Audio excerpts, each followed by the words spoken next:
Houston trails by 2. It's been a battle all night, and for many in this building, this feels like the end. But Leroy and Cerrone, they've been here before. Leroy lurking, eyes locked in, and oh, he pulls it loose. He's got the steal with 5 seconds left. He looks up, finds Cerrone. Cerrone catches, steps into it. A 3 for the win. He hit it. Cerrone from downtown. Leroy to Cerrone. They have done it again. They've done. We're in the building. It's the Leroy and Cerrone Show, 98.5 The Sports Hub. If you're watching us on YouTube, you see that it's not just my... You know what? Forget humility. It's not just my handsome face today. This guy here. We have 3 handsome, 2 are taken. I'm just, ladies, 2 are taken. Fellas in the building. First off, again, I'm Leroy. To my left is my son. Back by popular demand, the one and only Xavier, a.k.a. Doobie, a.k.a. Yeah, you see him at the games talking about the Celtics and the Bruins. He's in the building. I think you know why if you look at his jersey. And then, of course, to my far left, the one and only Cerrone Battle, who Gasper and Murray was saying, how in the world, Cerrone, why are you here when you know there's a story? How are you going to get home? And I am here to inform you all that Cerrone's hot takes will melt the roadways in order for him to get all the way home. What's up, man? How you doing? I'm good. A little tired. Okay. I kind of just got here, but I'm good. You really, like oh, yeah, I just got within here. What, the past 2 hours, maybe? Yeah, hour and a half. God bless you.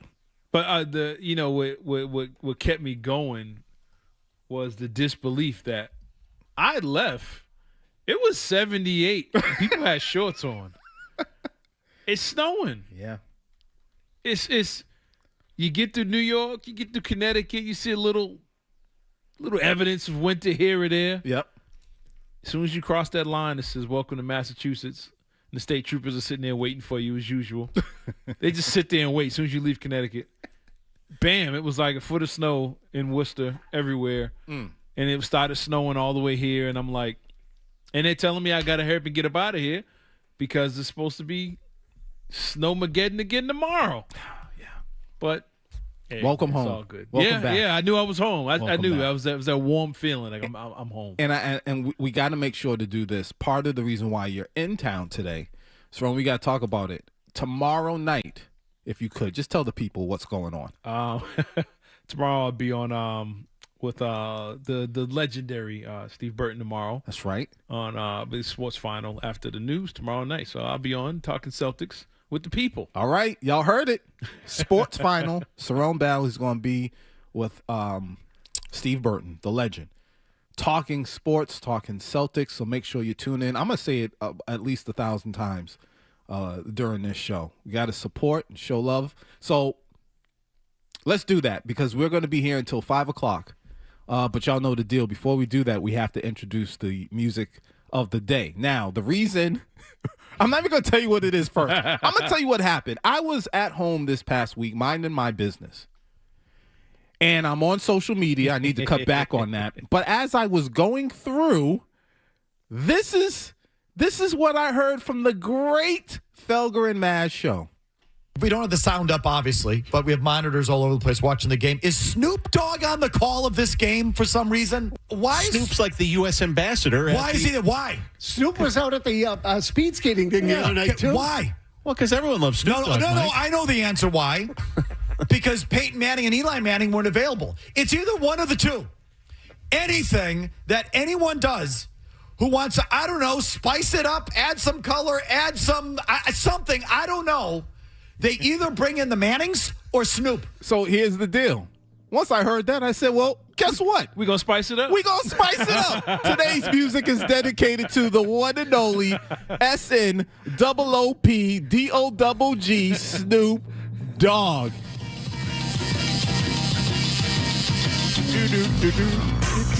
We tried to get the Mannings, but they wouldn't call us back. So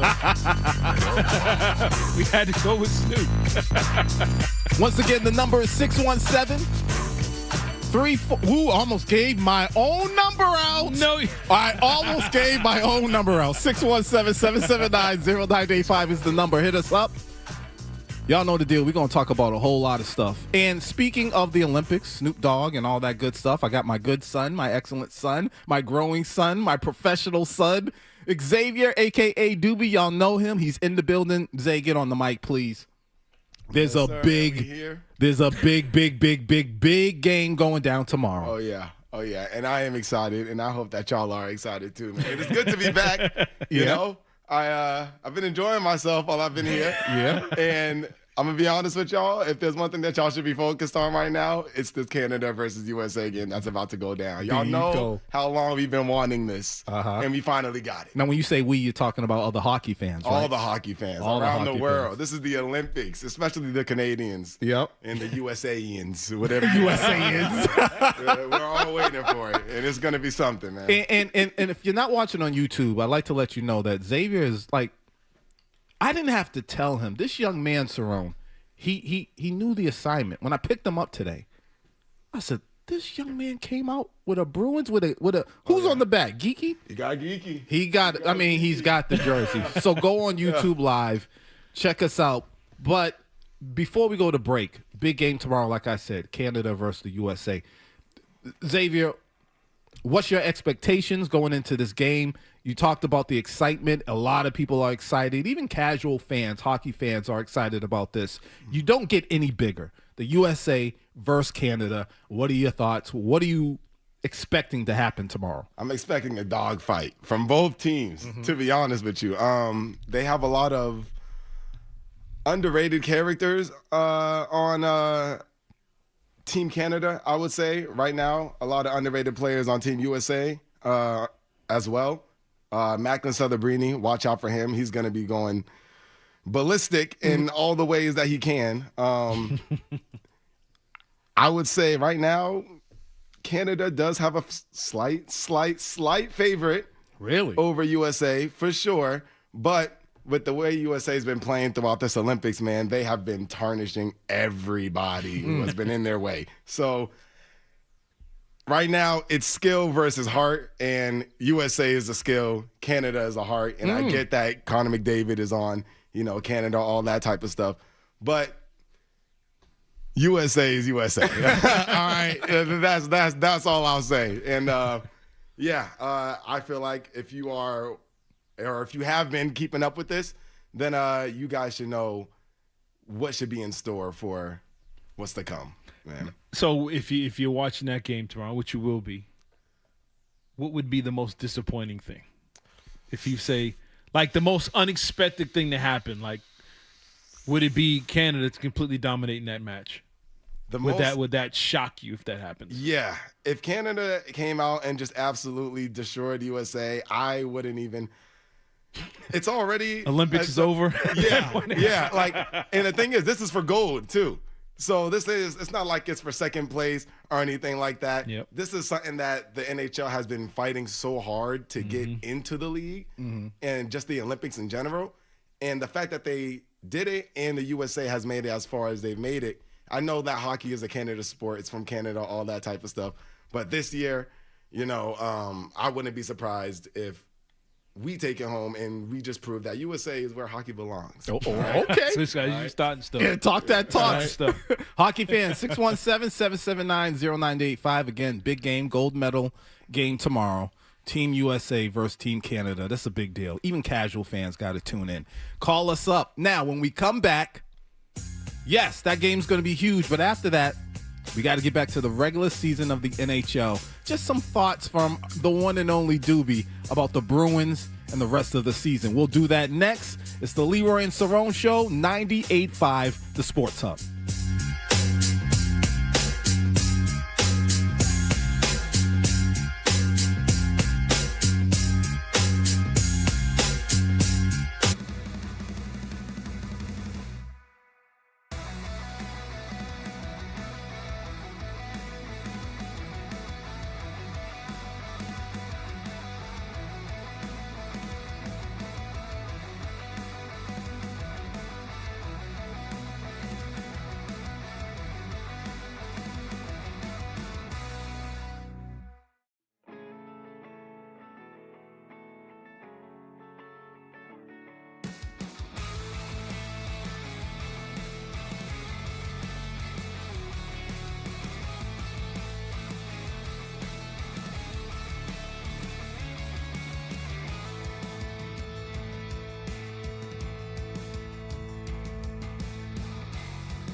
that Larkin line. Up the middle from Werenski. Larkin scores!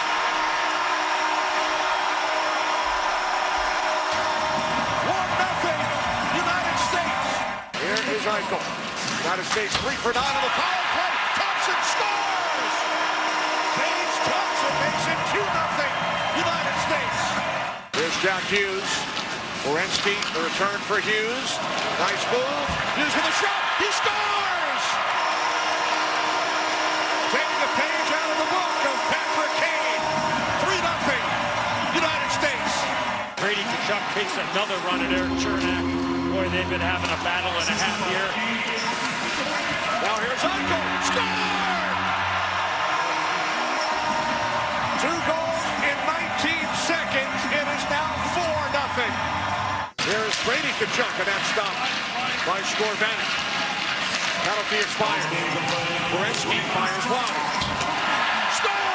Jack Hughes again! Here comes Brady Tkachuk again. This time, he scores!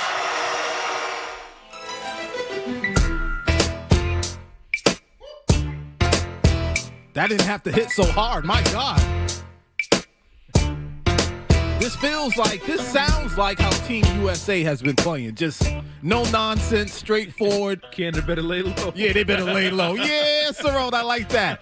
It's the Leroy and Cerrone Show, 617-779-0985. We have our son Xavier back by popular demand talking hockey. I have been asked to stop calling you Doobie. No. So I don't know. I'm gonna try. It's just so hard.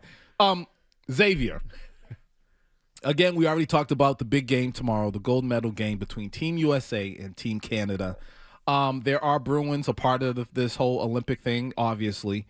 Once that game is over, for Bruins fans, it's going to be time to get back to business and hopefully pursuing a Stanley Cup. Well, maybe I'm not going to go that far. Just at least making it into the playoffs. How do you feel about the Bruins after the Olympics? What do they need? What are you anticipating? Just your thoughts about the Bruins in general. Okay, well, first of all, I think you can go that far and say that even after this Olympic break, we are still going to be in contention to win a Stanley Cup final this year. I know that is out of everything that's been going on, with the Stadium Series loss and all that type of stuff, I am still confident that we can end this season. Are you being realistic, or is it because you're a fan? I think it's both, but a little bit more of me just being realistic with the team that we have right now. And the fact that we have so many players in the Olympics, Jonas, Korpisalo, Swayman, Charlie McAvoy, Pasternak, it just goes to show the depth that we have as a team. And so I just feel as if we can keep this, if we can rest the players that we're supposed to rest after this Olympics is over and they come back and they're 100% ready, we're going to be a scary team. See, I love your confidence, but my question is if depth is a good thing with this team, if there's such a great team in your opinion, then why aren't they dominating the league? What do they need? What do they got to do better? I would say as of right now, we're not dominating the league only because we're not expected to dominate the league. It's the same thing as the Celtics, right? They weren't expected to be as good as they were this year. Okay. The Bruins were not expected to be nearly as good as they were this year. So I think that with all the rookies that we have on the team and all the new players that we have on the team, we're picking up the right pieces, but we just need to get that chemistry, not more together, but I just feel like we need to put it more on display, A question I have to go with that then, if it doesn't come together after this break, who do you put the blame on? Whose fault would it be if these collection of Olympians can't bring it together and improve this team to the point where they're in a contention for a Stanley Cup? Who do you put the blame on? And think you can go from owners to GM to don't players. Be scared. Go ahead, man. Yeah, the first person who I thought of was Don Sweeney. I ain't even gonna lie. Go ahead, that was like the GM. But I would say, now listen, you guys are gonna be like, oh, I said, dude, nobody. And you want to know why? It's because this is the first time that half the team is on this. This is the first year that we have had half of these players on the team. Yeah. Okay. Right? So if we don't make it as far as I expect us to make it this year, okay, that's fine. This team knows what they want and what they want to do. This is the bad boy Bruins once again coming back. It sounds similar to how we looked at the Patriots. I was about to say that, it's a similar outlook for every team in Boston. Yep. All 4 teams are in the same situation. Looking Exactly. ahead, are you peaking too soon, or is it, better days ahead? Is kind of the same situation for everybody in Boston. But I think the expectations will be high if they win gold, and for sure the momentum with what's going on with the NHL and the Bruins, I think, will be really high after this. If they win that game tomorrow. And that's what I was gonna say about my second thought was gonna be Marco Sturm, but then again, Marco Sturm has got us into the position that we are at right now in general. The fact that they're able to come back from this Olympic and still be a playoff contending team and still have the fight and desire that they do, like this team compared to the last other year's teams. You got to see the fight, man, that they have, dude. They don't let nobody push them around, and they push back whenever they do get pushed around. So if they can keep that up, man, keep that up along with the methodicalness of Marco Sturm's coaching, you guys golden. You're saying he's methodical? Yeah. And that's a good thing for this team. It's same thing as Cerrone just said. Man, we're in the same boat with all 4 teams. All of our teams right now, methodical coaches, man. Very good methodical coaches that we just need to – they're a little crazy, but they get the job done. And that's what matters the most. So whether it's this year, next year, the year after that, within these next 3 years, mark my words, one of these will be our Stanley Cup years. Wow, 617-779-0985. Call in. I see the phone lines are going. Xavier, let's move past the Bruins. But in the NHL, just in general, who are you afraid of? Who are the real true contenders? I know. What day was that? Was it we were going back and forth. We were texting about the game, the stadium series. Was that the Tampa Bay and Bruins? Are the Lightning? Is that a team that the Lightning? They're scary, but not as scary as you would expect them to be. I would say the true people that everyone should be worried about. 2. If you want to focus on next year, you got to worry about Matthew Schaefer. If you want to worry about this on the Islanders, and if you want to worry about this year, the Hurricanes. The Hurricanes are and Nathan McKinnon and Carolina.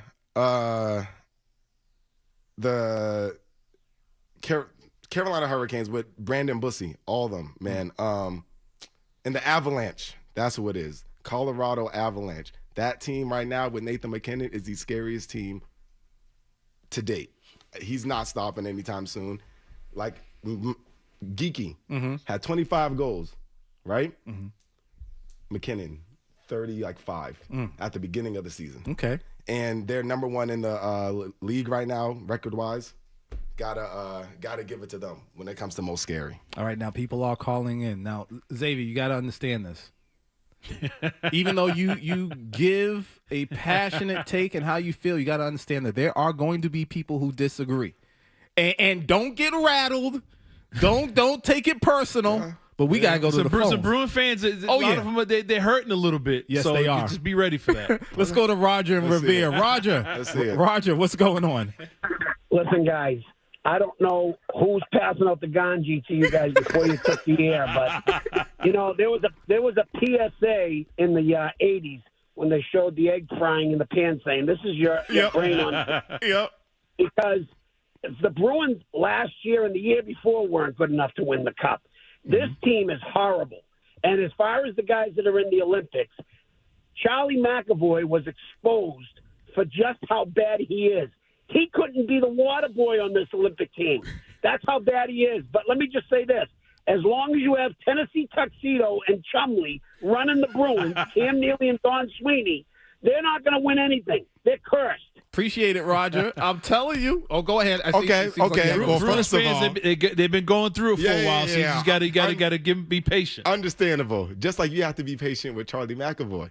He's playing with a jaw, like he doesn't even have a jaw to play with right now. The fact that he even worked his way up to still play in the Olympics, you got to give him credit for that. And another thing, this team is not the same team as 2 years ago, man. This is we're ushering in new people, new eras. We got James Higgins from Boston College, dude, who is the number one prospect right now, man. And he's coming up here very soon. We are just putting the pieces together very slowly. So you're telling Bruins Nations to just chill. Just give it a minute. And, I don't think they can, though. They want to. They understand it. You're right. But you're telling a fan base who's been hungry for a championship to chill. And I understand they ain't ready yet.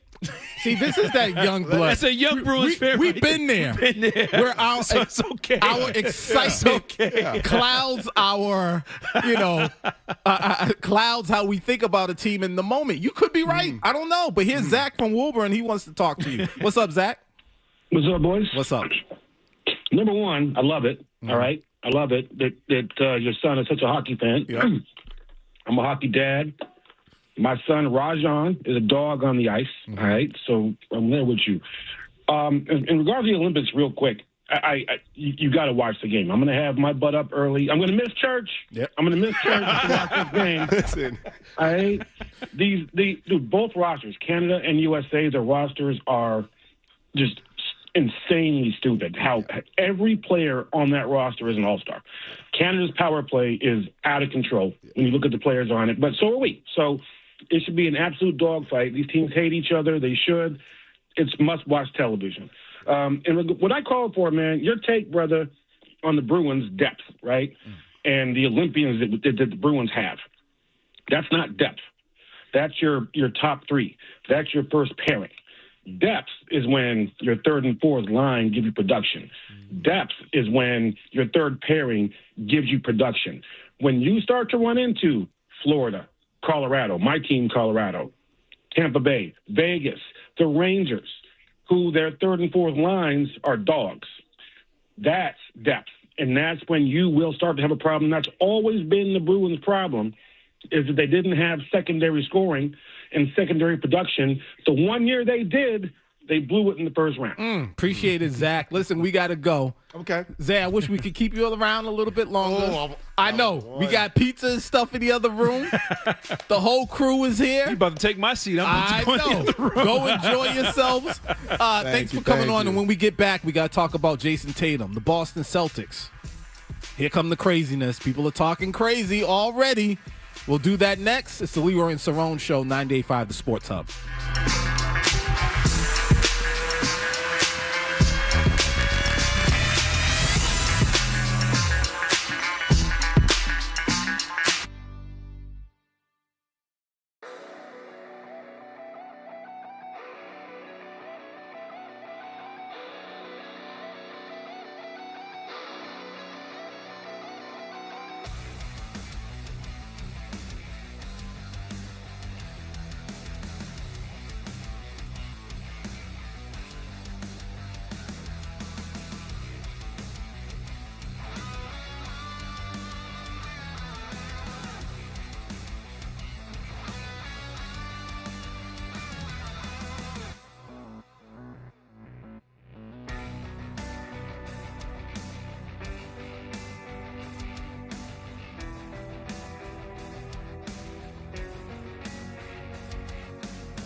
Now, Leroy Irvin and Cerrone battle on Boston's Home for Sports. 98.5 The Sports Zone.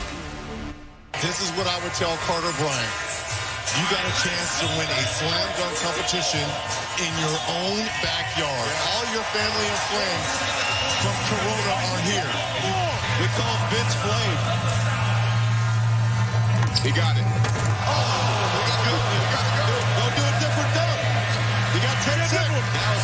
Listen, watch the between the legs. You'll get one more regardless. You'll get one more regardless. And it goes to 360. He just gets wrapped in. Not enough. You are that close. This is the one he ends up making, which is a 45. And he knows it. He knows. 43 in his final dunk. Keyshawn Johnson from Miami Heat is your 2026 AT&T Slam Dunk champion. It's one of those two entities, the Manning brothers or Snoop Dogg, on everything. Why? Oh, yeah, we're back. 98.5 The Sports Hub, the Leroy and Cerrone show. Felger and Maz over there set tripping. Hey, man. Set tripping? I heard that in a minute. They set tripping, calling out Snoop. So we're dedicating the music to Snoop. We don't have the sound up, obviously. Snoop Dogg is everywhere, though. He is. He's all over the place. He was selling sketches.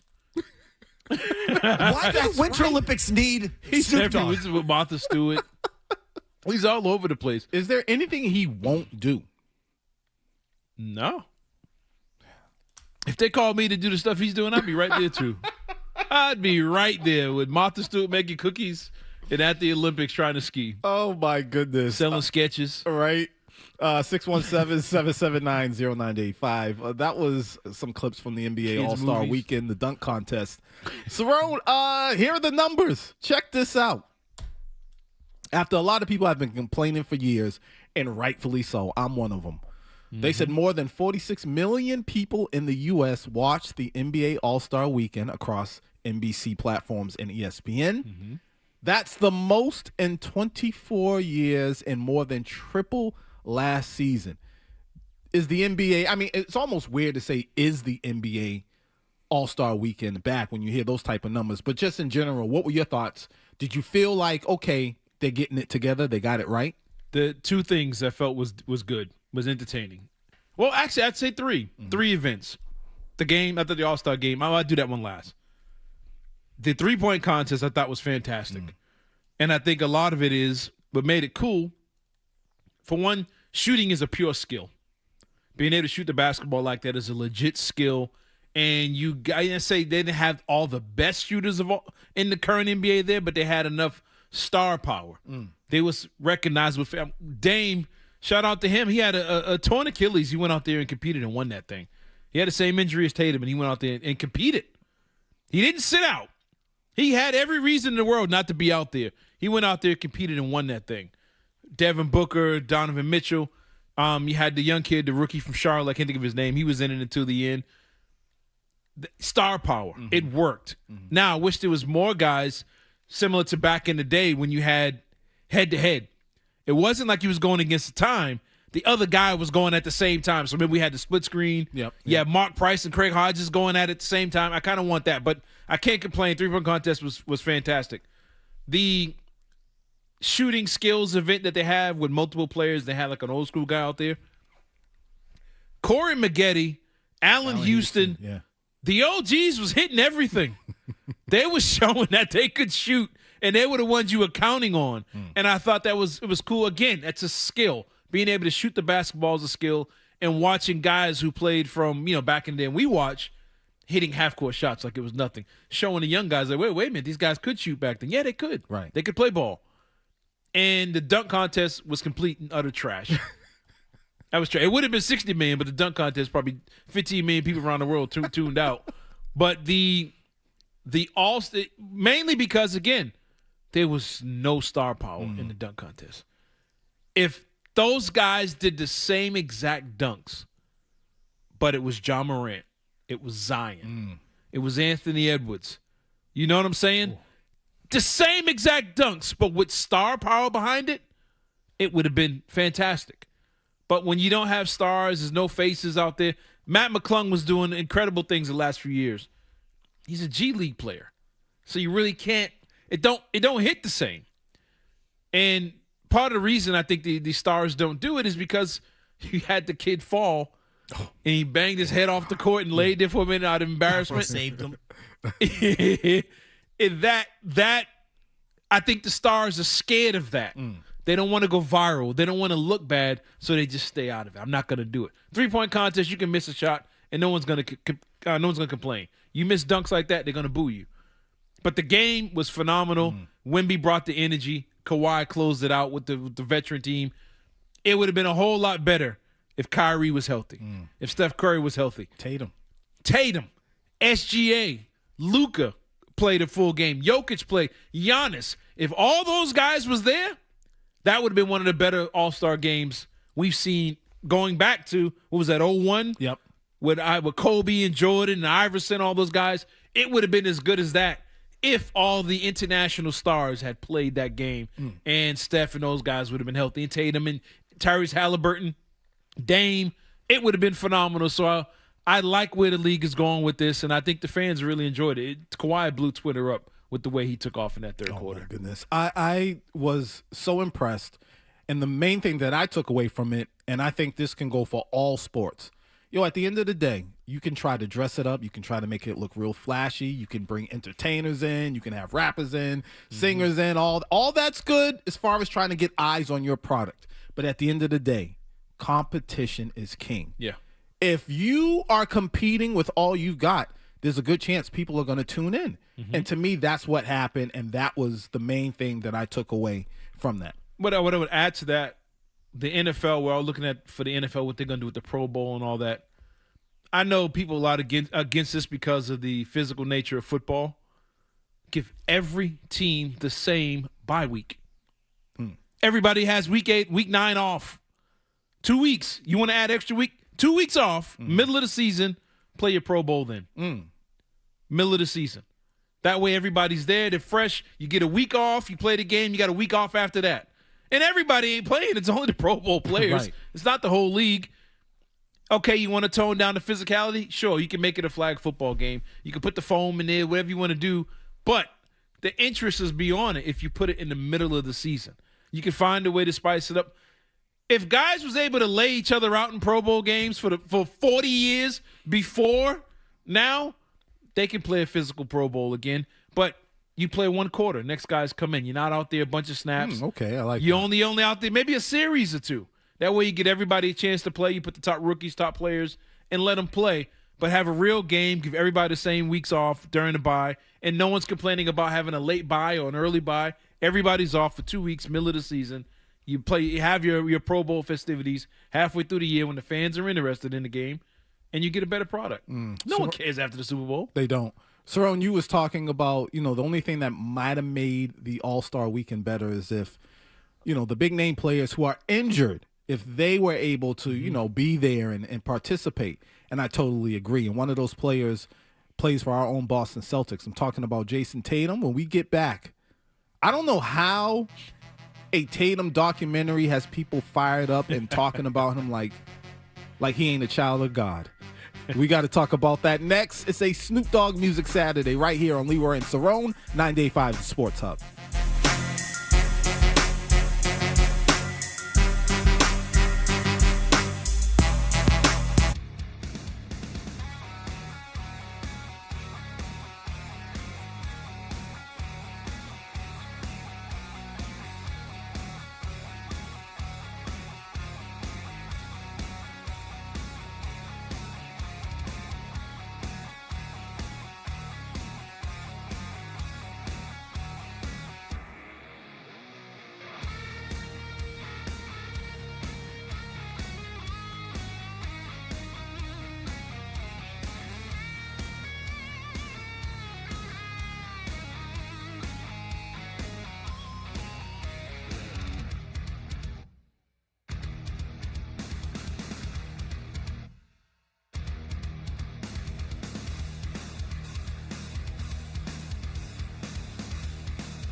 Two local guys, lots of local sports talk. Leroy Irvin and Cerrone battle on Boston's home for sports. 98.5 The Sports Hub. Ever since I was 4, I gave my life to this game. But since the day I got drafted, nobody played more games than me. Nobody played more minutes. Our all-star, our MVP, our Olympian. I'm 27. I feel great. Just starting my prime. Game 4 of the Eastern Conference semifinals. First 2 games we let slip away, and now game 4, I know what's on the line. Tatum, 39 points. 3 minutes and 8 seconds left. I just lunged for the ball. Tatum is hurt. And in a New York minute, everything has changed. Yesterday I was Superman. Now I'm in a wheelchair. Am I ever going to play again?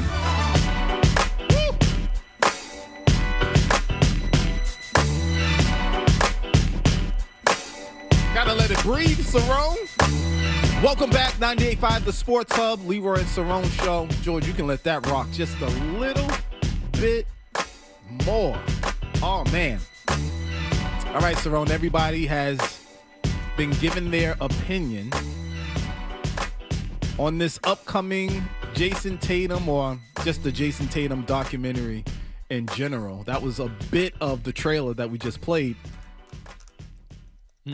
I'm really confused at the angles. I just got to be honest, the angles that some people are taking concerning this documentary, and that it, for some, questioning if it's him being selfish, questioning if this is his attempt to make it all about him, questioning if this is a shot at Jaylen Brown.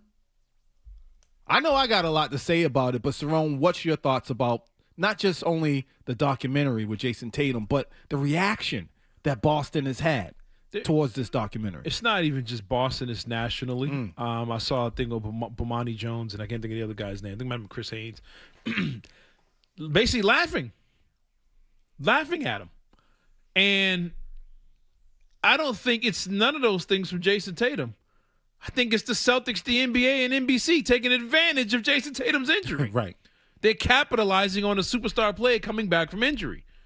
I don't think Jason Tatum's sitting at the kitchen table with his kids, with his foot up, like, you know what I need right now?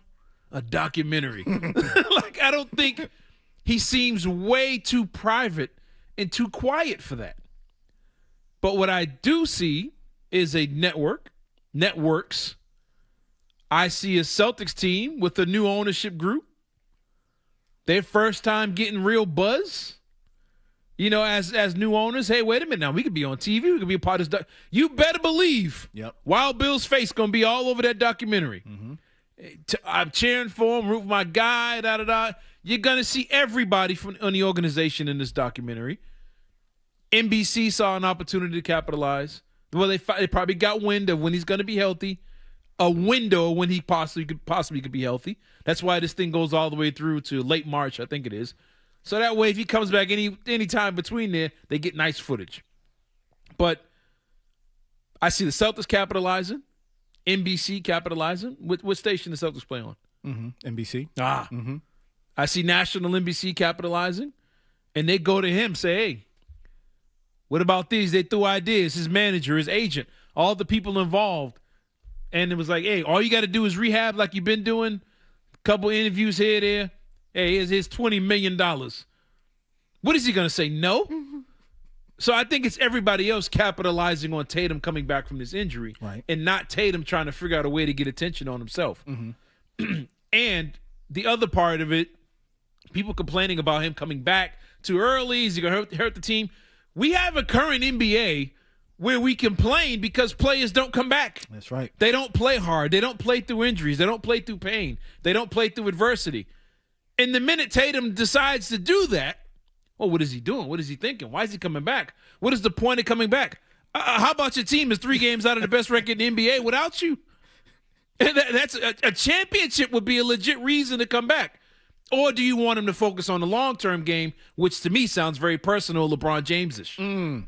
Do I want to win championships, or do I want to win the long-term game, make a lot of money, score 40,000 points, and try and, gaslight you into thinking I'm the greatest? Or I can come back now and try and win a championship this year in my prime. I can help my boy, Jaylen Brown, who's top 5 player in the league right now, get that championship. I can help Missoula. I can help the Celtics, city of Boston, get another ring if I come back now. Doctor said I'm 100% months ago. I got to clear the mental hurdle of being able to play. But the doctor said I'm fine, so I'm going to play. We asked that from Giannis. We asked that from Embiid, Luka. Yep. All these players, Kawhi Leonard, James Harden. How come they don't? Zion. How come they don't stay on the court? Dame, he's not coming back. He had time for the 3-point contest though. He was out there. You know, Tyrese Halliburton, he got hurt a few weeks after Tatum. Ain't no sign of him coming back. You want to. Team tanking and everything. Tatum is on a good team with a chance to win a championship. If he's healthy, why not? Why not? Yeah.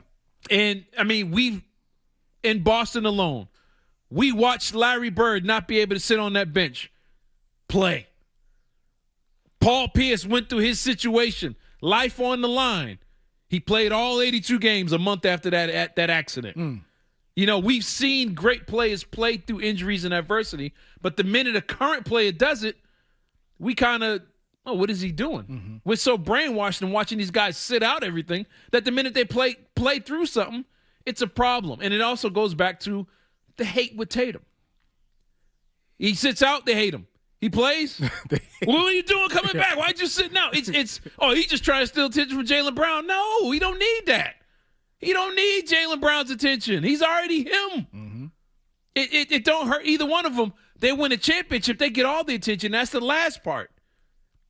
They don't want to see the Celtics back on top again. Yep. It just comes back down to it. Stephen A. still talking about the Knicks. The Knicks can't beat the Celtics if Jason Tatum's out there, and they all know it and they understand it. Part of the thing that I've been looking at, and I think it was the summertime. It was around the time Jason Tatum got hurt, and we had an actual physician, an actual doctor talking come about on, modern medicine. Talking about modern medicine and how advanced it is, and how the average person doesn't really understand how advanced modern medicine is. And so he could be actually 100%. Yeah. It just looks weird to us because we're not used to seeing somebody come back so quickly. And everybody keeps bringing up, Dominique Wilkins took this amount of time. It's like, that was 40 years ago. A computer was the size of this desk back 40 years ago. But we were playing Nintendo, blowing cartridges back then. And the KD one is the most recent one. Yep. And they said, it took him X amount, 100 and something days, 400 days, whatever it is. There's one key thing to the KD injury that everyone keeps leaving out. He could have come back earlier, but the pandemic happened, and any player that was on the injury list could not play in the bubble. Good point. So he had to sit out a whole nother season, and then he came back during the shortened season after that. He could have come back earlier, and that was, you're talking, the pandemic was 2020. It's 2026. Medicine has changed in 6 years. We're watching Stephon Diggs tear his ACL and play 20 football games. He was at camp. He was at mini camp. He was at training camp. He went and got Cardi B. He did his thing. We didn't think he was going to be back until maybe, 8 games He didn't miss he didn't skip a beat. Nothing. And played all the way through the Super Bowl to the point that we were counting on him to have a big game after putting 20 games on a repaired ACL, MCL, whatever he had. Yeah. Modern medicine has changed. Jason Tatum was probably healthy months ago, but now he has to clear the mental hurdle, get in physical shape, and now we see him at Celtics practice, yamming on people. And now it's, what is he doing? He's being selfish. What? Yeah, I know. 617-779-0985 is the number. On the flip side, I want to continue this conversation. I still have an issue of why people are questioning him doing a documentary. I just got some thoughts about that, too. I just got to get it off my chest. And if you want to, too, tell us how you feel. Again, the number, 617-779-0985. Snoop!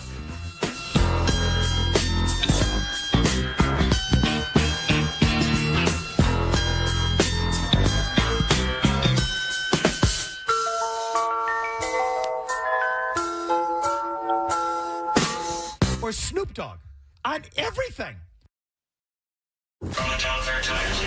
Dutcher and Hardy, Owen Beetle, Felger and Mass, the Bruins, the Celtics, the Pats, the Revolution. This is Boston's home for sports. WBC-FM at HD Boston, 98.5 The Sports Hub, a Beasley Media Group station. Essential Sports Hub headline presented by Celsius Energy Drinks. All right, let's see what's going on in the world of sports. Spring training. You got the Red Sox taking on the Twins, and right now the Red Sox are up 4-2 in the 7th inning with 2 outs. Let's see. Winter Olympics, everyone's talking about and preparing for the men's hockey gold medal game tomorrow as Canada came back to beat Finland 3-2, and then Team USA dominated Slovakia 6-2. USA, Canada for the gold tomorrow morning. Again, tomorrow morning at 8:10. 48-year-old, soon to be 49, boxer Floyd Mayweather has announced that he will come out of retirement after his boxing exhibition. I'm sorry for laughing. This spring with Mike Tyson. Men's college basketball, BC and SMU this afternoon at 4. Number 1 Michigan will take on number 3 Duke at 6:30. That's the big game. And again, Brockton's own AJ DeBonsa and number 23 BYU will take on number 6 Iowa State tonight at 10:30. The Revs will take on Nashville tonight at 8:30. And the Rocket League Championship Series Boston is going down today and tomorrow at BU's Agganis Arena. Your Sports Hub headlines are brought to you by DN Van Lines. Take the chance out of your move and make the sure bet with DN Van Lines, an approved mover of the Department of Defense. DNVanlines.com. I'm Leroy Irvin. Your next update is in an hour. Deep three, violent two-hand slam. Wow. 98.5 The Sports Hub. Now, Leroy Irvin and Cerrone battle. Leroy and Cerrone on Boston's home for sports. 98.5 The Sports Hub. Breathe through 2 in the morning cause my mama ain't home. I got some in the getting it on, and they ain't leaving till 6 in the morning. All right, let me stop. I could do this all day. It's 98.5 The Sports Hub, Leroy and Cerrone show. I needed that because I needed that smile on my face because I had a frown on my face all week hearing how people were talking about Jason Tatum in the documentary like he's an idiot, like he's a fool for doing this. And I just wrote down a few things, Cerrone. I'm just bouncing them off. Go ahead. Number one, I hate to inform people who think it's crazy, but content is king. We live in a world, whether you like it or not, content is king. That's what everyone's doing. Yeah. Trying to find ways to make content, and a superstar coming back from an injury like that that's like hitting gold. Yeah. Why wouldn't you want that? And I was thinking about how much things have changed to prove that content is king. The equivalent to Jason Tatum doing a documentary now is like when Michael Jordan came back. Way back when he went to go play baseball. All they did back then, and it was huge, I'm back. Yeah. I'm back. Those 2 words, that was a way to push and motivate people to get prepared to see one of the greatest, if not the greatest of all time, come back. Back then, the content was different. It was magazines and newspapers. Yes. USA Today, Boston Globe, Boston Herald, New York Post, New York Times, the LA Times. Jordan, I'm back, was on every newspaper. That was the content. And then the other thing I just wanted to point out, people making fun of Jason Tatum coming out with a documentary. Real quick with the Jordan thing. They actually did documentaries. That's right. Jordan. Come fly with me, all that IMAX stuff. Theater at the Science Museum. We went and saw a 20-minute Jordan documentary at the what's the name of the theater? The Omni Theater. Oh, that's right. At the Science Museum, they had a Jordan Come Fly With Me thing. Yeah. We paid $30 to watch a 20-minute Michael Jordan documentary. And then there was like 3 different Jordan DVDs that came out back then. We had the same content. Yep. It was just listed as inside stuff. Yep. With Hannah Storm and I can't think of the guy's Ahmad name. Rashad. Ahmad Rashad. This stuff was around back then. It was just they marketed it in DVDs. Every time a team won, soon as the game ended, get your Super Bowl VHS. Yep. We still got Patriot DVDs laying around the house. I actually went to, and I didn't hear anybody complaining about this. Julian Edelman put out his own documentary. I went to the premiere. Yeah. Julian Edelman was there, and guess who else was there? Snoop Dogg. Snoop Dogg was there. They couldn't get the Mannings. I was there in the building, and I didn't hear anybody make fun of or clown him for doing that. Well, how many Red Sox or Patriots documentaries we've gotten in the last few years? Tell me about it. What have the Red Sox done lately to get a documentary? Jason Tatum at least champ all NBA. But check this out, Cerrone. Here's the other kicker. This isn't Jason Tatum's first documentary. All you got to do is go on YouTube. Mm-hmm. He has one that's called Heart of the City. Yeah. It's about his upbringing, his upcoming in St. Louis. He's already... Was that 2 years ago? 2 years ago. Yeah. What are we talking about when it comes to Jason Tatum? Again, I don't know why he's disliked. I don't know why people don't want to give him credit for being an excellent player. There's a Denver Broncos documentary that came out like 2 weeks ago. What are we doing? About the Broncos? Why do they got it? Everybody has a documentary. Content is king. Jason Tatum is only contributing the way that everybody else is contributing. Yeah. To be honest, it's not really that different than from all the podcasts you hear from athletes. Exactly. It's the same thing. And you see videos and documentaries of them following. Last year was Jokic with the horse racing and was after he won a championship. Mm-hmm. You see the stuff with Luka when he goes back to his stuff. This content's out there all the time. And certain plays they choose to complain about, and certain ones they don't. But like you said, content is king. And don't think he just came up with this on his own. The Celtics, I'm saying it again. The Celtics, NBC, and the NBA all got together and said, hey, when is he coming back? What if we just did this, this, and this? They got us to sit there and watch Jordan. They took one interview with Michael Jordan and broke it up into several parts. Mm-hmm. That's based like a documentary, him telling the story. And you better believe Jordan winning Daytona is going to get a documentary after that.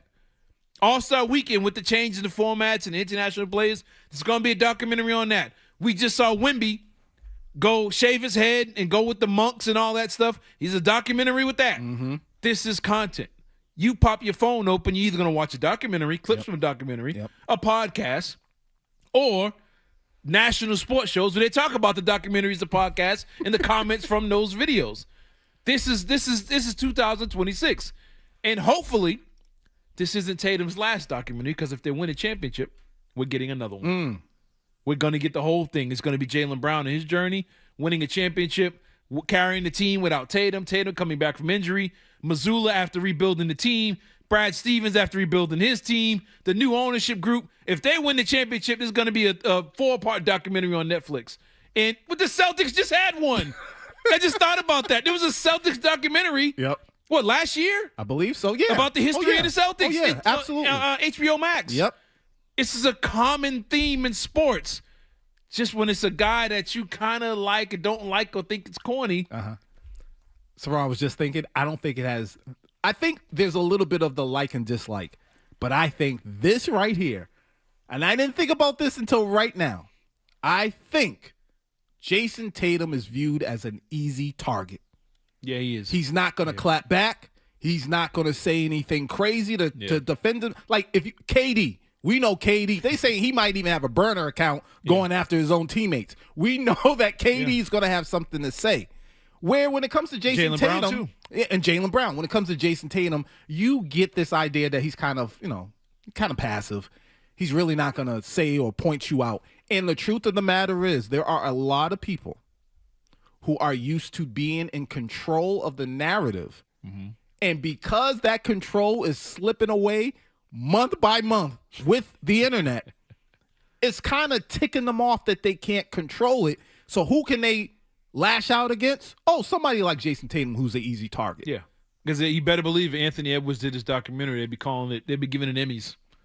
He'd be winning Oscars because they like him. Was Kobe putting together? Rest in peace. Well, wasn't he? He had a whole production. He had a whole production thing. He won an Oscar for, I think, a children's thing that he did. Mm-hmm. But they all do it. And we pick and choose based on who we like we do a lot of things in sports. This guy's better. Okay, how? Mm-hmm. He's just better because I like him. Like, okay, there you go. Anthony Edwards, prime example.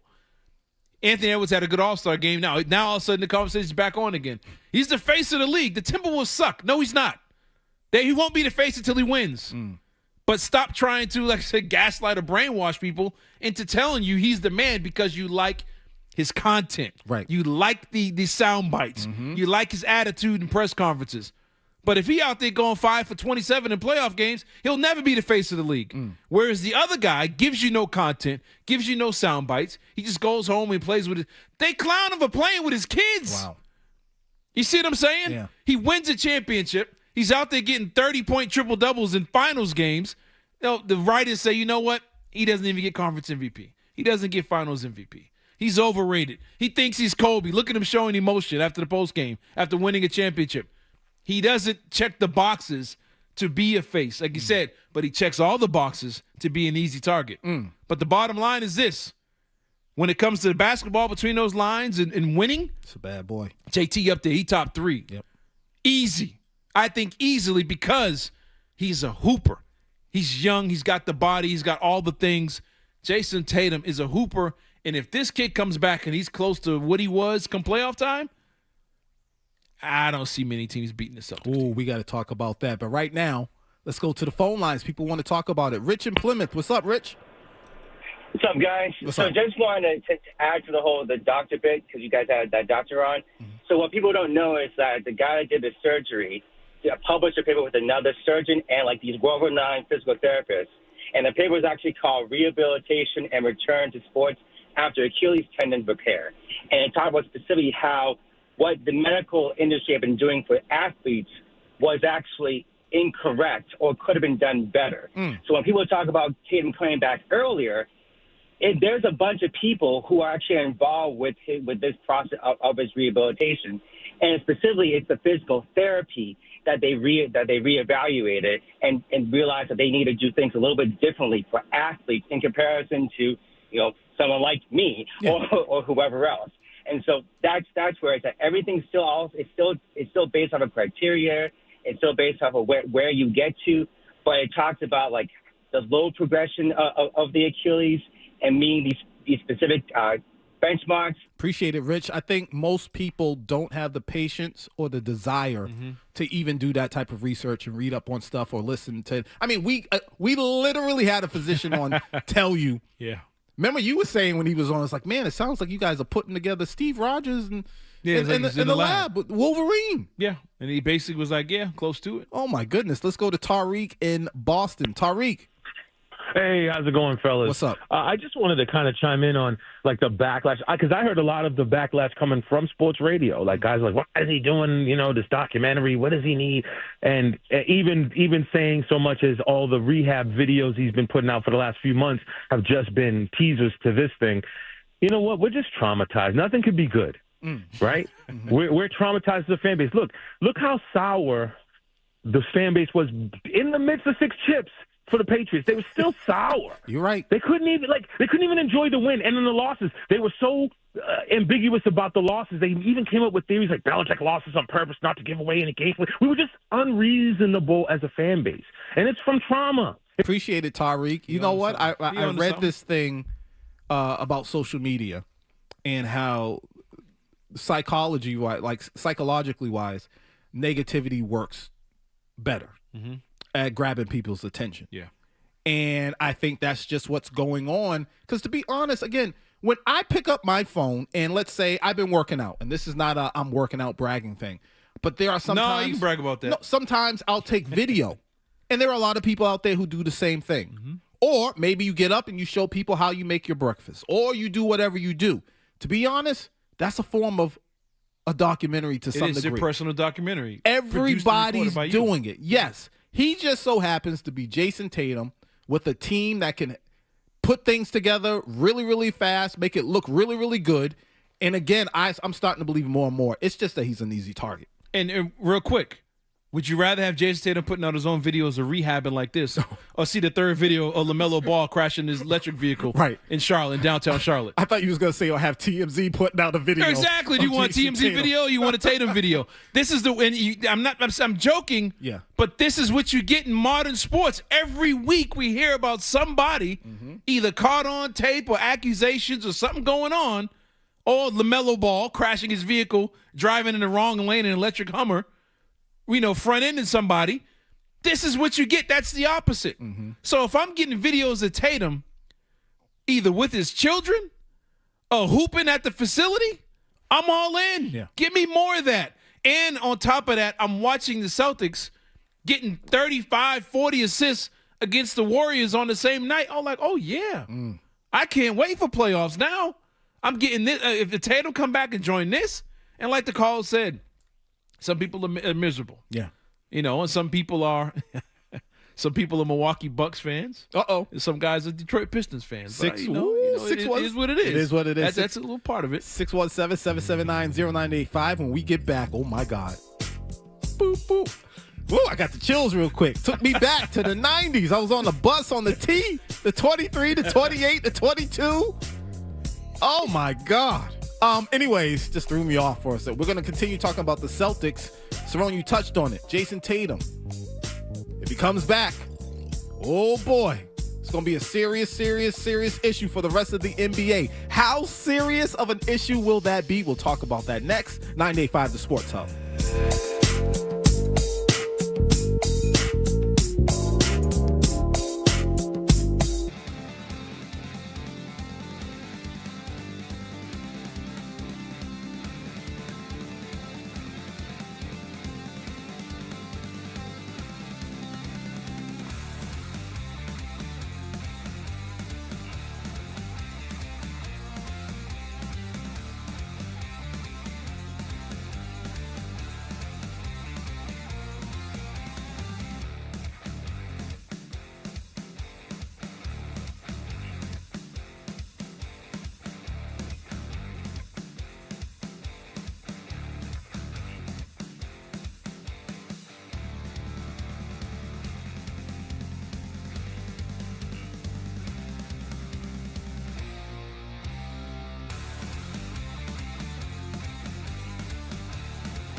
battles, giving hot takes.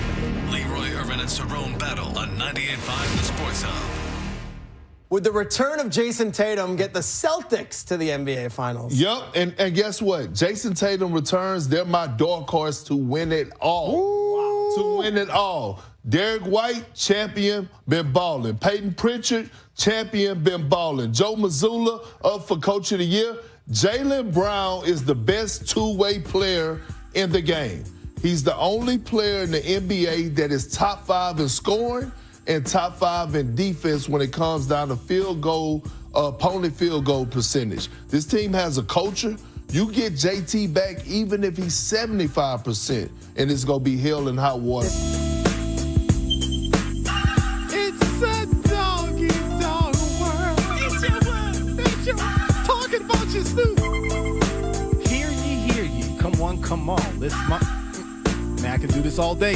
98.5 The Sports Hub. That was Big Perk on the Get Up, talking about the chances of the Celtics going all the way if Jason Tatum is able to return. We need to talk about that a little bit more. It's building, the anticipation. I think we're all in agreement. There's a good chance he will come back, even though I did see some stories that, Tatum's still on the fence. Meanwhile, NBC just flexed another game. I think it was like March 10th or something like that. Yeah, we got to get into that. But before we do, let's go to Bob in Belmont. He's been holding. What's up, Bob? Yeah, thank you, guys. Leroy and Cerrone, I really look forward to your show on Saturday. Appreciate you. Thank you. Appreciate it. And Cerrone, I'm going to disagree with you. I hardly ever do that, but I want to say that I'm going to predict that within a year. I don't know what you do during the week or whether you would want to, but I predict that you'll have your own show, be it TV or radio, co-hosting. I'm not sure what, but I really mean that, and I hope that happens for you. Yes, sir. Thank you. I appreciate it. Okay, Wait. Time out. Bob. Yes. You are on to something because something's going down tomorrow, too. Cerrone, tomorrow night, Sunday, if you would, tell people what you're going to be doing. I'll be on WBZ on, I believe it's, I can't think of the name right now. I'll be on WBZ Sports tomorrow with Steve Burton after the news. So there you go. That's one step further to your prediction, but I pray to get there one day. All right. Well, I would put money on the ratings going up for Burton tomorrow on his show. There you go. Thank you. And I hope he appreciates that. Yes, sir. But let me tell you, my feeling is that across the country and amongst the players regarding popularity, Tatum is extremely popular. He's a quiet guy. Everybody's got an ego. But here, there's a local group of radio talk show hosts, some of whom work at your station. One actually is part of a basketball show that are kind of PR guys for Jaylen Brown. Let me tell you about Jaylen Brown. He's had a good year. He's a top 20 player. I had him about 18. After this year, maybe closer to 16. He's a 31% percentage shooter for 3 points. He's in the top 10 for turnovers. I think he's 6. Now, I give him his due. He's improved his foul shooting and his mid-range jumper. He's a very good player, but he's not a great player. The top 5 player is Tatum. And there are a number of people in this city. For some reason, I don't know if he's a better interview, a little more outgoing than Tatum. Whatever the reason, there's a fan club for Brown. Appreciate it, Bob. Jaylen Brown has been doing a phenomenal job. I don't want to take anything away from him. There are a lot of people who believe that Jason Tatum is still that guy. He's the guy over Jaylen Brown. Regardless, the goal should be about winning a championship. Cerrone. Again, what are they? 30? They're 36 and 19 now. They're second in the East. Third in the league behind the Spurs and Thunder. Well, excuse me, fourth in the league behind. I think they're tied with the Spurs. But Detroit, OKC, Thunder, Celtics. Jaylen Brown, another part of his excellence this year. I think people got to give him credit for being straight up and down a great leader to help motivate his teammates. Can't take that away from him. Not at all. Jason Tatum returns. And everyone's automatically saying, hey, that means the Celtics are going to be a problem. They're already a problem. You can just elevate the level of being a problem with the Celtics. But, Cerrone, realistically, again, Jason Tatum, if he comes back, how does that look? And who, if anybody, what team would still be a problem for the Celtics? Oh, man, I want to answer that because it's going to sound like I'm a homer. None. You don't fear – I'm going to be honest. You don't fear Detroit? No, Why with not? Tatum. Not at all. No, they have no shot beating the Celtics with Tatum. If they muck it up? No, they can't. They can't with Tatum. Here's the difference. Anybody who watches enough basketball, you know there's basketball players and you got hoopers. Mm-hmm. There isn't a soul in the NBA that can stay in front of Jason Tatum. The first guy is getting cooked every time. Every time he gets by the first guy. Then he beat the first guy even off a screen, off the dribble. The second guy comes up. He uses the Euros or sidesteps that guy. But he's so good now at finding the open man when the second guy comes. So he beats the first. If it's Tobias Harris, come on, stop it. Tobias Harris on Tatum, he's by him. Mm-hmm. Now the rotation comes. Detroit's very good at rotating. Yep. Jason Tatum now is an exceptional passer out of that. He now comes off it. Jaylen Brown now doesn't have to have the ball in his hand. Guess where Brown was efficient shooting the ball? In the corners, off catch and shoot. His three-point percentage is down because he's not getting those anymore. Tatum comes back. He's now finding Jaylen Brown in those corners. He's finding Derek White. He's finding Pritchard on the catch and shoot. And the biggest thing that puts them over Detroit, Vucevic. That is the key addition to this whole thing. Vucevic. You now have a guy they have to worry about, and I don't know why in the world he's still coming off the bench. I don't understand it. There isn't no, he's not even close to Vucevic. So stop. Don't even try to convince somebody. That change is coming. It better come tomorrow night. They play the Lakers tomorrow. Yes, I should see it. Tonight should be the meeting about putting Cater back in the bench. But anyway, Tatum's ability to beat anybody in this league off the dribble, his ability, real quick. Jason Tatum, let's say SGA. Mm-hmm. Both scorers give you 30 a night. The huge difference is one guy's doing it at almost 6'10", one guy's doing it at 6'6". That's a difference. Jason Tatum's size, his arm length, ability to do it in the post, get to the basket with either hand, shoot the mid-range, shoot the three on the break. Any way you want, he can score. Anyway, with that size, he can rebound, he can pass the ball. He's going to make it easy on every single player on the Celtics, including the coaching staff. Play calling now gets easier. In-game situations get easier. Defensive rotations get easier. Hey, guess what I just got? I got a 28-year-old, 6'10" guy with long arms with a 40-inch vertical leap now on the baseline playing defense that can see everything and knows my defense. Oh, and I got Vucevic, who's now 6'10", a rebounder, double-digit rebounder. I got both of those guys coming back now. After the All-Star break, Detroit can't match that. The Knicks can't match that. The Cavs are going to be tough. They don't have the depth. They can't match that. The Celtics team, I'm telling you, if Tatum comes back and he's close to 100%, they will easily get to the NBA Finals. We were sitting here joking, laughing about making the switch at center for starters. I think we should go to Billy in Rhode Island. Billy, what's going on? Hey, yeah, like you said, like we got a good chance, but when we're gonna, at some point we're gonna reach the final, we're gonna go up against Wemby or something like that. If we get past the Cavs, I think the teams with the better centers are gonna dominate us at that position. I don't think Vucevic is that good of a defender. I think Porzingis was better, and I just think we're gonna face Wemby, Jokic, or Holmgren, one of those elite centers in the finals. Appreciate it, Billy. Cerrone, I'm going to let you respond to that when we get back. We're going to take a quick break and keep that conversation going. If you want to be a part of the conversation, call us 617-779-0985.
and Cerrone on the Sports Hub.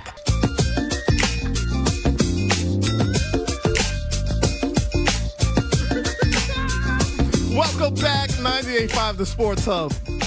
Leroy and Cerrone show. Man, y'all know y'all love the tune. Stop fronting. Yeah. Oh, my God. Somebody in the car was just like, ooh. Somebody just put the car in park at a red light, stepped out, and started walking. I know you haven't heard this in 30-plus years. I know you haven't, but that's what you get. That's what you get with Leroy and Cerrone. That's We right. be in them crates.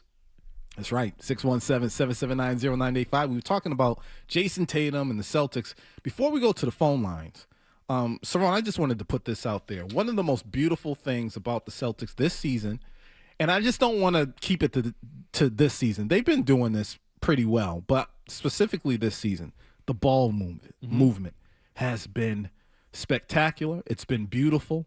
It reminds me of how it reminds me of why I fell in love with basketball, to be honest. Yes, Jaylen Brown can hold on to the ball a little bit too much sometimes. Yeah. But overall, I mean, again, if you're watching the Golden State game, there's a clip that they keep showing where the ball is just skipping around. I got to be honest. Jason Tatum does have a tendency to hold on to the ball a lot and kind of kill the ball movement. Are you concerned about that if he comes back this season? It looks good. Celtics are 29th in assists. 24 assists a game.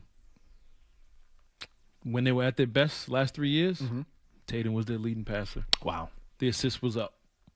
They had more assists with Tatum than they do now. It looks good now. But you know what helps assists out? What's that? Guys that can score. You get more assists when there's more people that can score. Vucevic added. Tatum now added. Now instead of Gonzalez or Minot or Jordan Walsh with that ball cutting, it's Jason Tatum. Somebody's assist numbers are going to go up. Jaylen Brown's, Peyton Pritchard's, Derek White. Vucevic is an exceptional passer, but the best passer on this roster is Jason Tatum. I was laughing because Derek White is going to feel like he was just let out of prison. Oh my God, he gonna look at all. Remember, we wanted him to be All-Star the last few years. Yeah. A part of that is, man, somebody, I got to find out who it is. I shared it on Twitter.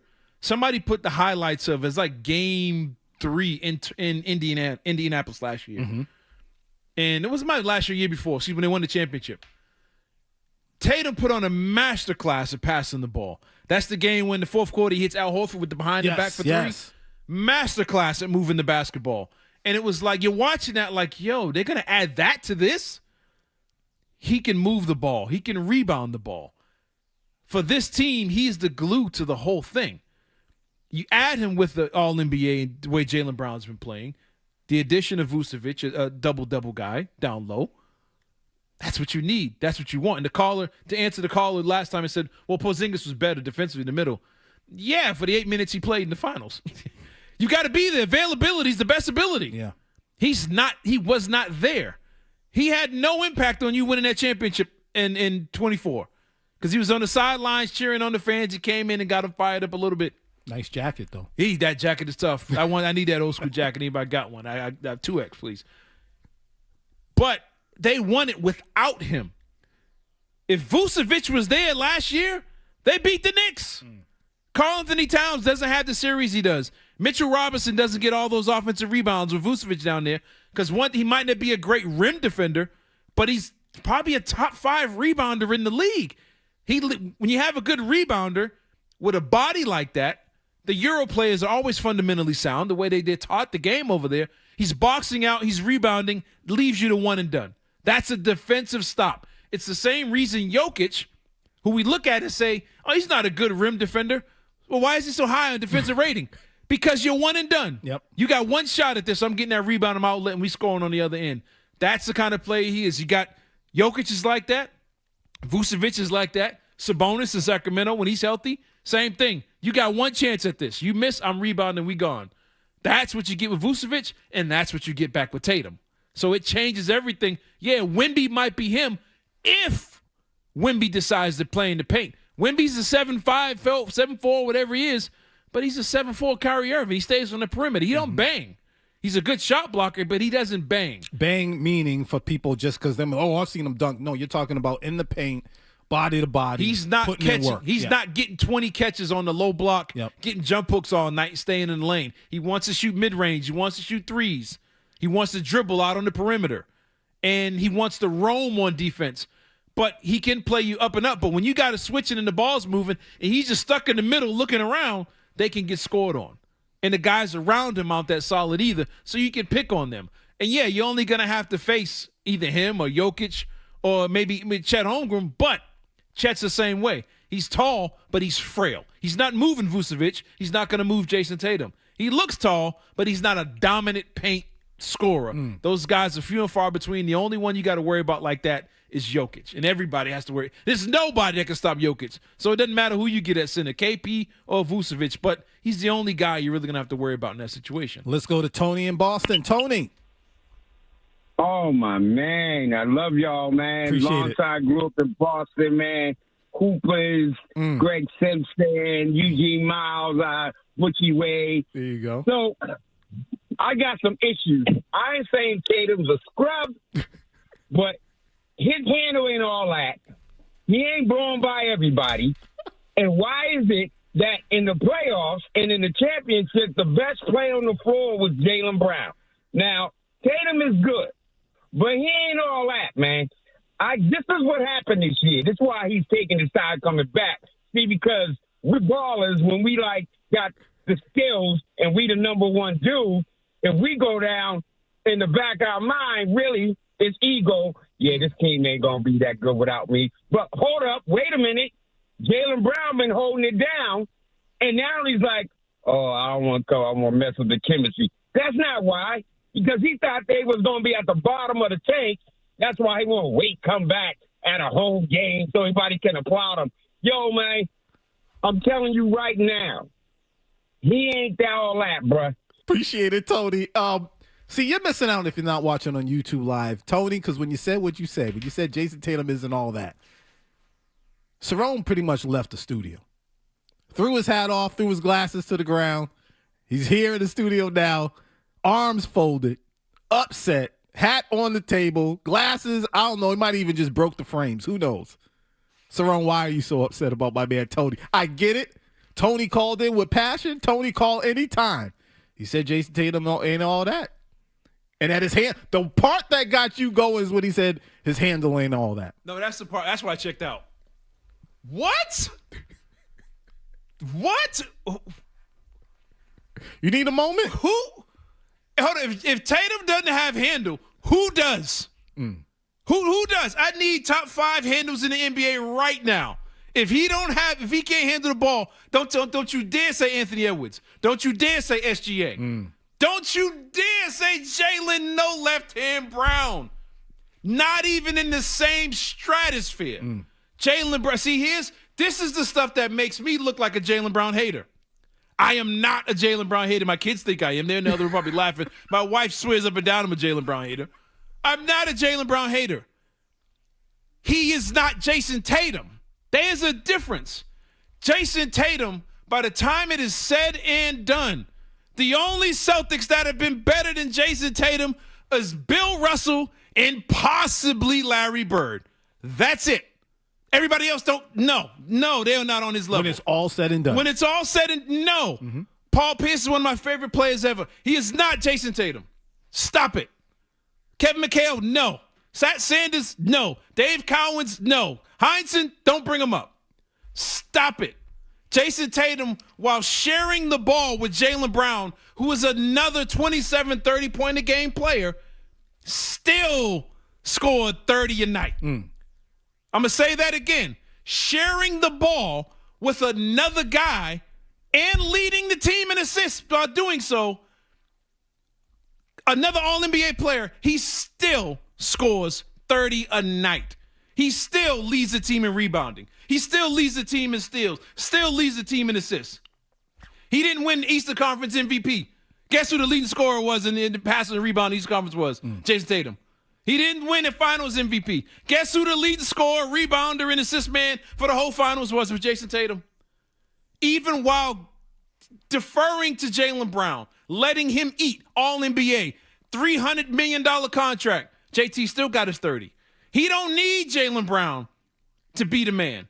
Jaylen Brown's keeping him from scoring 35, if you want to be honest. And I seen he put in the chat, in the call, he's not Kobe, he's not Jordan.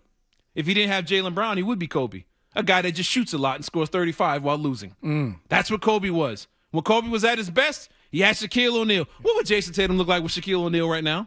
Prime Shaquille O'Neal. What would Jason Tatum look like if he had prime Paul Gasol? Kobe Bryant.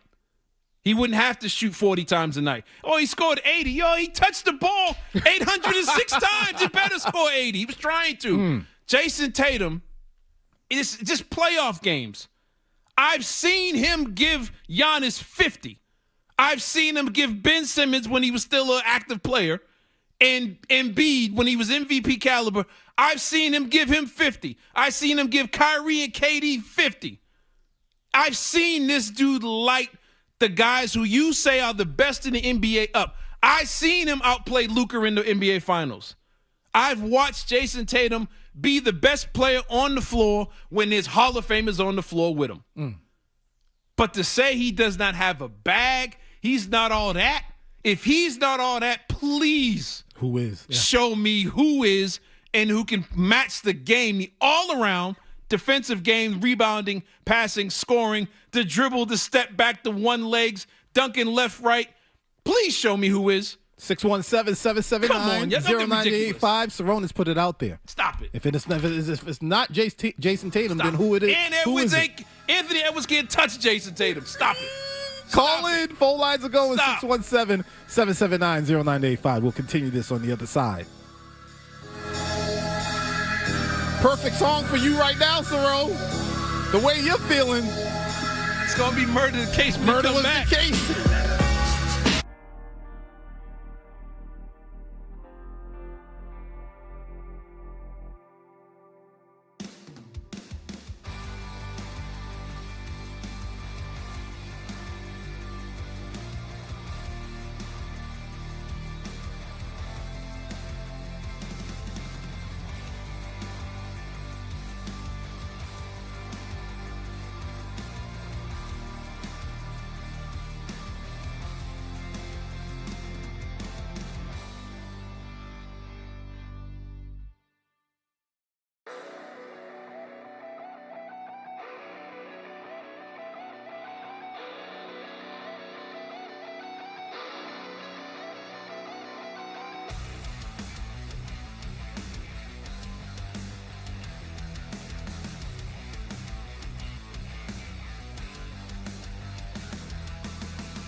Now, Leroy Irvin and Cerrone battle on Boston's Home for Sports, 98.5 The Sports Hub. There was a report that you were reevaluating whether you would come back this year or not. Is that true, and where is your mindset on this year at the moment? Yeah, I mean, I'm still, still trying to figure it out. Still just going through the progressions of rehab. Not saying that I'm coming back or I'm not. It's all about being 100% healthy and, going through the plan of this protocol. I haven't seen you this upset, I don't think ever in my entire, maybe when the Ballerifics lost at Basketball City. Come on. I think that's. that caller must have been the ref that called that. He must have been the ref that called that. Come on now. Hey, 617-779-0985 is the number. Call in. Listen, people are calling in right now. They want to talk about Jason Tatum. Who's been on the longest? Let's go to Chris in Hartford. Chris. Fellas, much respect due to you two gentlemen. Cerrone, you made it up the coast. Nice and safe, terrific. Hopefully you get back before that snow, too. You did learn something about Kenneth Walker, like I called a couple of weeks ago before the Super Bowl. Yeah, that was so.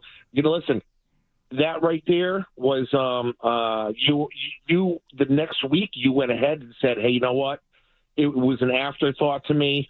I give you so much credit. A lot of guys don't come back and say, hey, you know what? I didn't see that." Mm-hmm. So you are one of the guys out of probably a million that actually step up to the plate. And you did the same thing with Dame Lillard, too, for me, too. So double kudos on that. But I got a little stat. I did a little research on this, okay? Jaylen Brown, especially, who he is as a person, I love. His basketball skill level's always been there, but the one-on-one basketball technique is growing, okay? And you and me, we've talked about how Jaylen has improved, and we love it. And he's doing all the small things like we talked about, okay? But when you look at Jaylen Brown with the 30 points that he's averaging this year, he's only getting double-teamed 18% of the time. Tatum with Brown on the court last year, Cerrone, he's touching the ball. He's getting doubled 28% of the time. It's two different worlds. Appreciate it, Chris. So what does that mean if Jason Tatum comes back this season to you, Cerrone? What does that mean? 28% when they're both on the floor for Jason Tatum being double-teamed compared to, he said, 18% for JV this season. It's a huge difference. You're talking about a third of the time he touches the ball. There's another guy. There's two guys there. He comes off that screen. Two guys are jumping him. That means the rest of the league think he's nice, unlike what the call said. They respect. Well, why are they double teaming him then if he's not all that? Right. But what it means for the Celtics, it means somebody's going to be open. That means it frees up the offense. That means they're a high-scoring team now. They move the ball now. They're efficient. Jason Tatum comes back, like I mentioned before the break. Now Pritchard gets an extra 2 feet space. Sam Hauser, who's had his peaks and valleys, ups and downs, roller coaster season shooting the ball, and now he's more near the top because now those jumpers are open. Derek White's going to be open more.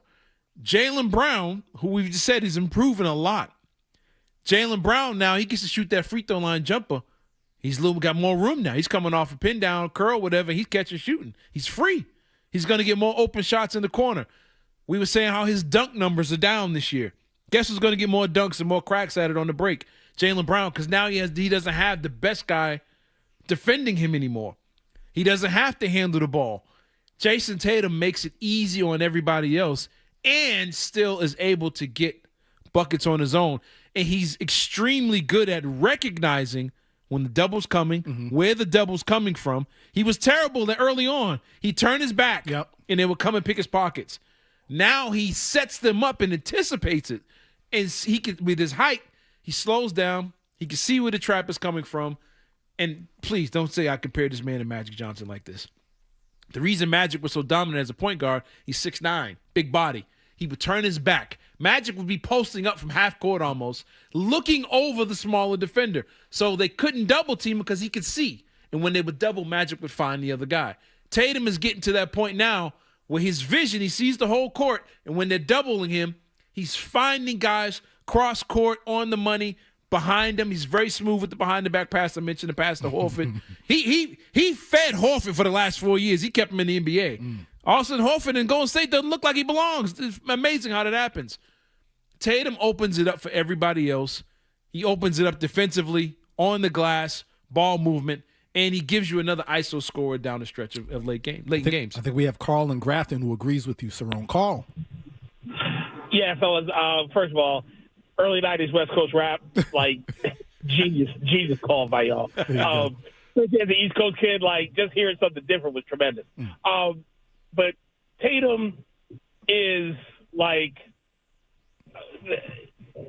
he's the thing that makes everybody else better, like you said. Like, I can't believe you got people calling to the station talking about, I don't think Tatum's no scrub, but, like, you should just stop right there. Like, Jaylen Brown can be the gritty guy that he is, and, he's been exposed a little bit, like, with turnovers and everything else like that, but he's a dog. Like, he should get his props, but, Tatum probably feels like he's the most disrespected player in the world. And, this is the same guy that's got a chip on his shoulder, from sitting on the bench in the Olympics and, having everybody saying that he's not an MVP candidate. So I just think that they're definitely going to get better, but they're going to get better even if he only gets like, he can have like a 10-8-5 game and have them win by 20 points instead of losing by 2. Oops, sorry. Appreciate it, Carl. Cerrone, real quick, hold on to that thought because we are up against it. Oh, sorry about when that. we get back, we got your entertainment report. But before we do that, you can get your thought off, and we got another caller who wants to say something. From the Telefair Tire Studios, this is Boston's home for sports. Touchdown! The flagship station of the Patriots, Bruins, the Celtics, WBCFM and HD Boston 98.5, the Sports Hub. Beasley Media Group Station celebrating 65 years of broadcasting. Sports Hub headlines, presented by Celsius Energy Drinks. All right, let's do this. Spring training, the Red Sox beat the Minnesota Twins 7-2. Winter Olympics. Everyone's talking about the big game tomorrow. Men's hockey gold medal game tomorrow as Canada came back to beat Finland 3-2, and then Team USA dominated Slovakia 6-2. USA Canada for the gold tomorrow morning at 8:10. 48-year-old, soon to be 49-year-old boxer Floyd Mayweather has announced that he will come out of retirement after his boxing exhibition this spring with Mike Tyson. Every time I say exhibition, you know what I'm thinking about. Daggone Apollo Creed. Anyways, moving on. Men's college basketball, BC and SMU have just started. Number 1 Michigan will take on number 3 Duke at 6:30. Brockton's own AJ DeBonta and number 23 BYU will take on number 6 Iowa State tonight at 10:30. The Revs will take on Nashville tonight at 8:30. And the Rocket League Championship Series, Boston, is going down today and tomorrow at Agganis Arena. Your Sports Hub headlines are brought to you by Valvoline. Enjoy quick and convenient vehicle maintenance this month. Visit NewEnglandOilChange.com for 15% off your drive-through oil change. At Valvoline Instant Oil Change, the official oil change of busy people. I'm Leroy Irvin. Leroy and Cerrone will be right back. You actually coaching the game, or it's just that is. I feel so strongly about that. I can't even tell you. Boston Talk Sports here. What do we got? Sports. Two local guys, lots of local sports talk. Leroy Irvin and Cerrone battle on Boston's home for sports. 98.5 The Sports Hub. It's not too aggressive, and because of that, people are like, he all right. Jason Tatum's Pharrell, Jaylen Brown's RZA. Yeah. And because of that, they're just like they're both hit makers, but one's that's two different. And can I say this? I'd love to see both of them finish out their careers together. Yep. Jordan and Pippen, that people loved it. What a great duo. Why can't we have, I'm not saying they're Jordan and Pippen, but why not have that? But you know what? here? People did the same thing with Jordan and Pippen. Jordan went up. LeBron fans use this all the time. Jordan went and played baseball. Oh, look at the Bulls kept winning games. They won 50 games without Michael Jordan. See, he's just as good. Well, yeah, but they didn't win a championship. There's a difference. Right. Pippen, the Hall of Fame player, is good enough to get them a 50-win season and get them to the second round when they would lose to the Knicks because they drew up a play for Tony Kukoc and he didn't come back in the game. But anyway, Jaylen Brown is good. He's good enough to get them to 50-plus wins and get them a deep playoff run. Then there's a level of player that can get you championships. That's the difference. And what I was going to say, the caller made a good point. You don't need Jason to come back and score 30. You just need him to be better than Sam Hauser, Jordan Walsh, Josh Minot, and whoever else played small forward, power forward for this team. Just be better than what be an improvement to what they have. If Jason Tatum comes back and he's not getting 29, 28 points a game, he's only giving you 21, 6 and 6. Yeah, you're going to the finals. That's an addition. That's literally what the Cavs just trade their whole roster for to get James Harden. Can we get another guy in here that can give you 26 and 6? That's what the Cavs did with Harden. That's what other players did around the league with trade deadline moves, stuff like that. You don't need a guy to get 30. We just need a guy to improve what we have on this roster right now. Jason Tatum is a drastic improvement for the Boston Celtics if he decides to come back this season. Let's go to Al in Dorchester. Al. Hey, what's up, guys? How you doing? Good. Good. Quick on that, on the Cavs move. I said that's good. A lot of guys are doing that. They want to get the scores, but can they play defense like our guys play? Yeah. But what I wanted to point out is that the thing that falls short on people is that people don't realize how deep that Brown and Tatum have gone into the playoffs in their career up to this point. Like Brown went to the conference finals out the gate when he first came into the league. And I think Tatum was the second year, then where they lost to 7 to Cleveland. But these guys, I look at it from the standpoint of when you look at what Michael Jordan did before he got to his first championship, Steph Curry and some of these other players, these guys have had deep playoff runs and experience. And I said, and this is up to now, and they're like late 20s, mid to late 20s, and they're in that sweet spot right now where they can just, in their prime, where they know what they're doing. Appreciate it, Al. You capitalize on that. Yeah. You can say, well, Tatum, and here's the other thing. Tatum, the whole argument of, is he hurting his teammates and the chemistry? You know how he hurts his teammates? Not coming back. Everybody else on the roster, guess what happens? They wasted the season. Yeah. Yep. If Tatum decides not to come back, then Derek White wasted his season. Vucevic being traded here, wasted his season. Jaylen Brown, wasted an MVP caliber season because being selfish would say, nah, I'll wait till next year. Right. And all the free agents on the team are like, yo, what, I got to go to Utah, Y'all got this. Y'all in second y'all place. good. You got it. You got JB. He good. You carry. You let him do his thing. That's selfish. Coming back and saying, yo, I'm going to help Leroy get this championship. This is last year in Boston. Yep. We got something here. We're all in our 20s. Derek White, Pritchett, JB, the head coach. He ain't 40 yet. Yep. Yo, let's capitalize. Let's see what we can get to. I'll be back. I'll be 100%. I'm working back. They see him working back. That's how you help your teammates out. Sitting out when you deep down inside know you're 100%. That's a sucker move right there. Yeah, that is a sucker That's move. real Kawhi-ish, Zion-ish right there. And That's we- weak. and we don't That's deal real with Ben suckers. Simmons-ish. Yeah. You don't need that. You don't need that. And I like Ben. All right, we're going to keep the conversation going. 617-779-0985 if you want to chime in. Right now, let's do the entertainment report. All right, we're going to make it quick, but does anyone else out there feel like T-Pain, the artist and content creator, recently had this to say about feeling burnt out? I haven't really talked to anybody in a while. I kind of been just not communicating with a lot of people. If you have texted me and I have not texted you back, I do want you to know that is on purpose. I've been chilling. I've been saying yes to everything, anything that anybody asks of me. I just jump to it. I do everything. And for about 2 years now, I have not really done anything for myself. And I kind of took charge of that and just kind of took to myself right now. I was supposed to go on tour this year. I've canceled the tour. I just don't have the mental capacity. I need a moment to where I can actually do something for me, and it's not for the entertainment purposes. It's not for content. It's not for any of that. I just want to, it sounds real bitchy, but I just want to be left alone for like a while. Cerrone, you're clapping your hands. I know you feel them. I feel them too. Me and my wife just had that conversation less than, 24 hours ago. Really? We were on the road, had that conversation about doing stuff for yourself and taking time for yourself and treating yourself or doing whatever it is for yourself, hobby or whatever it may be. If you want to just go sleep, whatever you want to do, whatever that thing is, doing it for yourself. So to hear him say that, I 1,000% get it and understand it. Oh, big time. Moving on. You can almost never go wrong when it comes to animation movies. With a little bit of effort, they are almost always, and I mean always, successful. The movie GOAT is currently in theaters. It's killing it right now. And earlier this week, we got the first trailer for Toy Story 5. I'm going to be in the theater day one.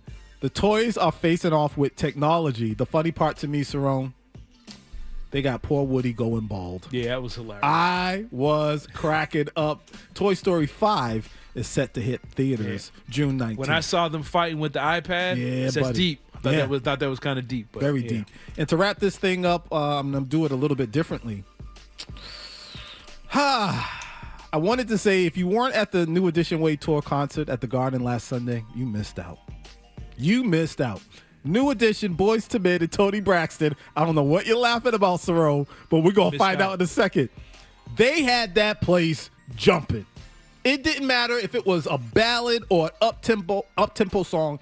Everybody in there was moving. Everybody in there was singing, was just doing their thing. Shout-outs to Jeff 2 times. Mm-hmm. He was DJing in between spots. He was putting in work. The whole show was fantastic. If they ever decide to do it again and you missed out, you need to be there. Yeah, well, I missed out. That's why I chuckled. It was a sad chuckle. We missed out. But we're going to try and catch them before this thing ends. All right, and that's your entertainment report. We got 2 more minutes before we go to break.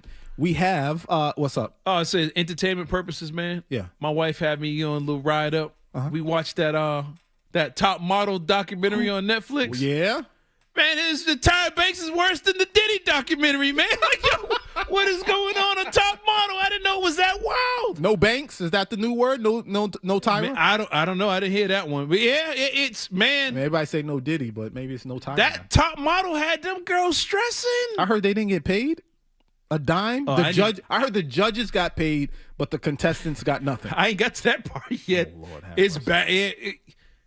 It's bad. It's bad. There's a lot to it, and it's not a good look for Tyra. Let's just say that. It's a bad Suge Knight kind of look for Tyra Banks, man. Well, Cerrone, we appreciate the heads up because chances are, due to the weather coming this weekend. Oh, yeah, you're going to have time. Yeah, we're going to have time. That's why we have Tucker Antico from Fox 25, meteorologist, on the phone. What's up, man? How's it going? It's going pretty good. Real quick, if you can, just tell the people what to expect, what to look forward to. Not forward. I don't want to say it like that. We're all in tears. Some people love snow. No, we are sick of it. We're sick of it. What's happening? What's going to go down? Yeah, so it starts late Sunday night, around 9 to 10 o'clock, but it really gets bad early Monday morning. And Monday morning, that's a wash. I would not plan on doing anything but staying home Monday. Once it gets to the afternoon, starts to get better, but this is sort of an all-day Monday thing. Classic nor'easter. We got some power outages. We're going to see some flooding at the coastline. We're talking 1 to 2 feet of snow in all the spots. So it's everything. It's our 1 in 3 or 4 years storm that we get, and it's here for real. Okay, a quick question. Let's just say I happen to be driving toward Worcester around 8 p.m. tomorrow night. Am I safe if I'm going through Connecticut toward New York tomorrow night? Am I good?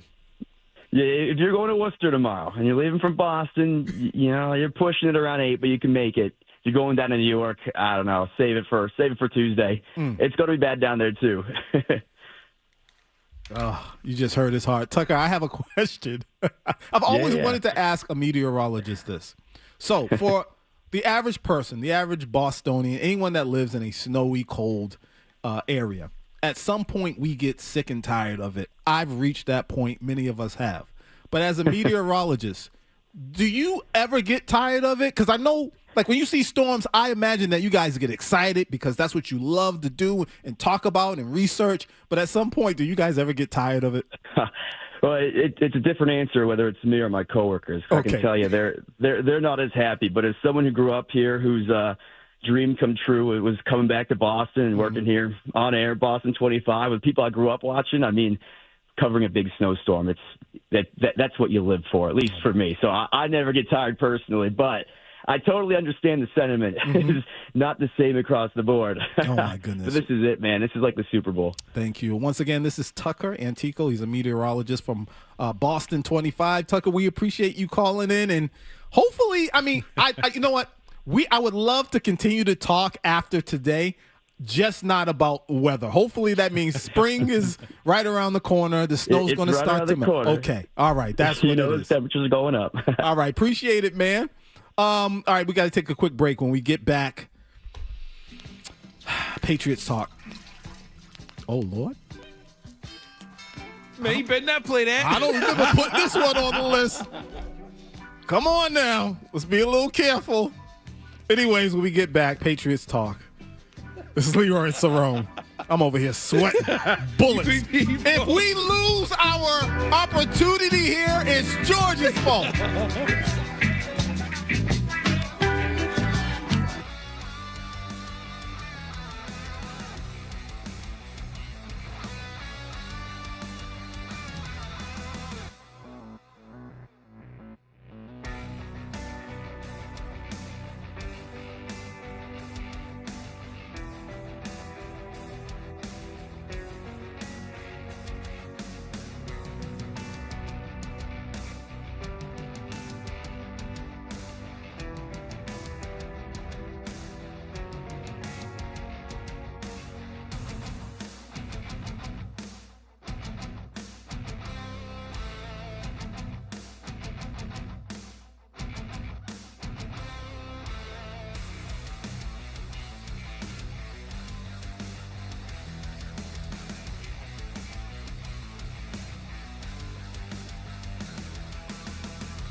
Now, Leroy Irvin and Cerrone battle. Leroy and Cerrone on Boston's Home for Sports, 98.5 The Sports Zone. Today we are joined by Super Bowl champion A.J. Brown. Man, it's been really fun to sit here and get to chop it up with you, bro. Just remember, we're all Patriots. You know that, right? Are you going to be a Patriot? Are you going to be a Patriot? Do you want to be a Patriot? I'm trolling. I'm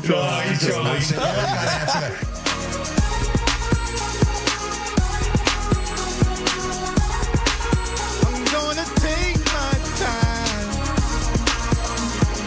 She gonna be for mine.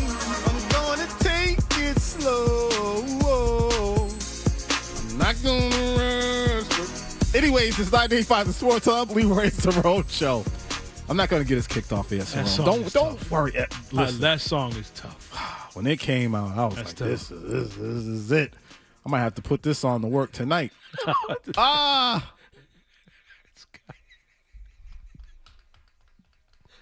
married, y'all. I'm married. I'm not promoting nothing. Nah, it's like y'all going to be snowed in for the next 2 days. You might as well hold off. Next Said Monday, you be done had on CeeLo closet freak. Snowed in and dehydrated, baby. Make sure you go get some water, please. Stock up. This is the Leroy Cerrone Show. Said it like a football coach. Hydrate. Yeah. Gatorade. Yeah. Sorry, I'm tired, man. Oh, man. Great song. Now my mind is stuck on that. Anyways, to some degree, the Patriots had a lot of their fans feeling almost like a sexual eruption this past season because they did the unthinkable. They made it to the Super Bowl. Now, when they got to the Super Bowl, it didn't look that good, didn't look that clean. It got cracked. And so now the conversation obviously is moving on to the offseason and what needs to happen, what needs to, happen in order for this team to get better. Cerrone, the over-under for the Pats right now is at 9. Yeah, 9.5. 9.5. Anyway, yeah. Where are you at when it comes to the over-under for next season for the total wins when it comes to the Patriots? And I know you. We've talked. And tell me if I'm wrong. Are you a little bit disappointed in a portion of the fan base for having such low expectations? Well, kind of. A lot of people immediately just said, oh, take the under, take the under, take the under, take the under. And some people felt it was disrespectful for 9.5, whatever. But you got to realize this for context. The highest is just 10.5. No one's over 10.5. But the problem is they have these are the teams that are above them. The Ravens, I don't see it. Bills, well, Ravens got a new head coach. Bills got a new head coach. You got Detroit, Green Bay, Kansas City. I don't know how Kansas City's up there. They sucked when everybody was healthy, and now their quarterback tore his ACL in December? And they're supposed to be great come January, and their fan base is, begging for them to get Tyreek Hill back, who just tore his ACL.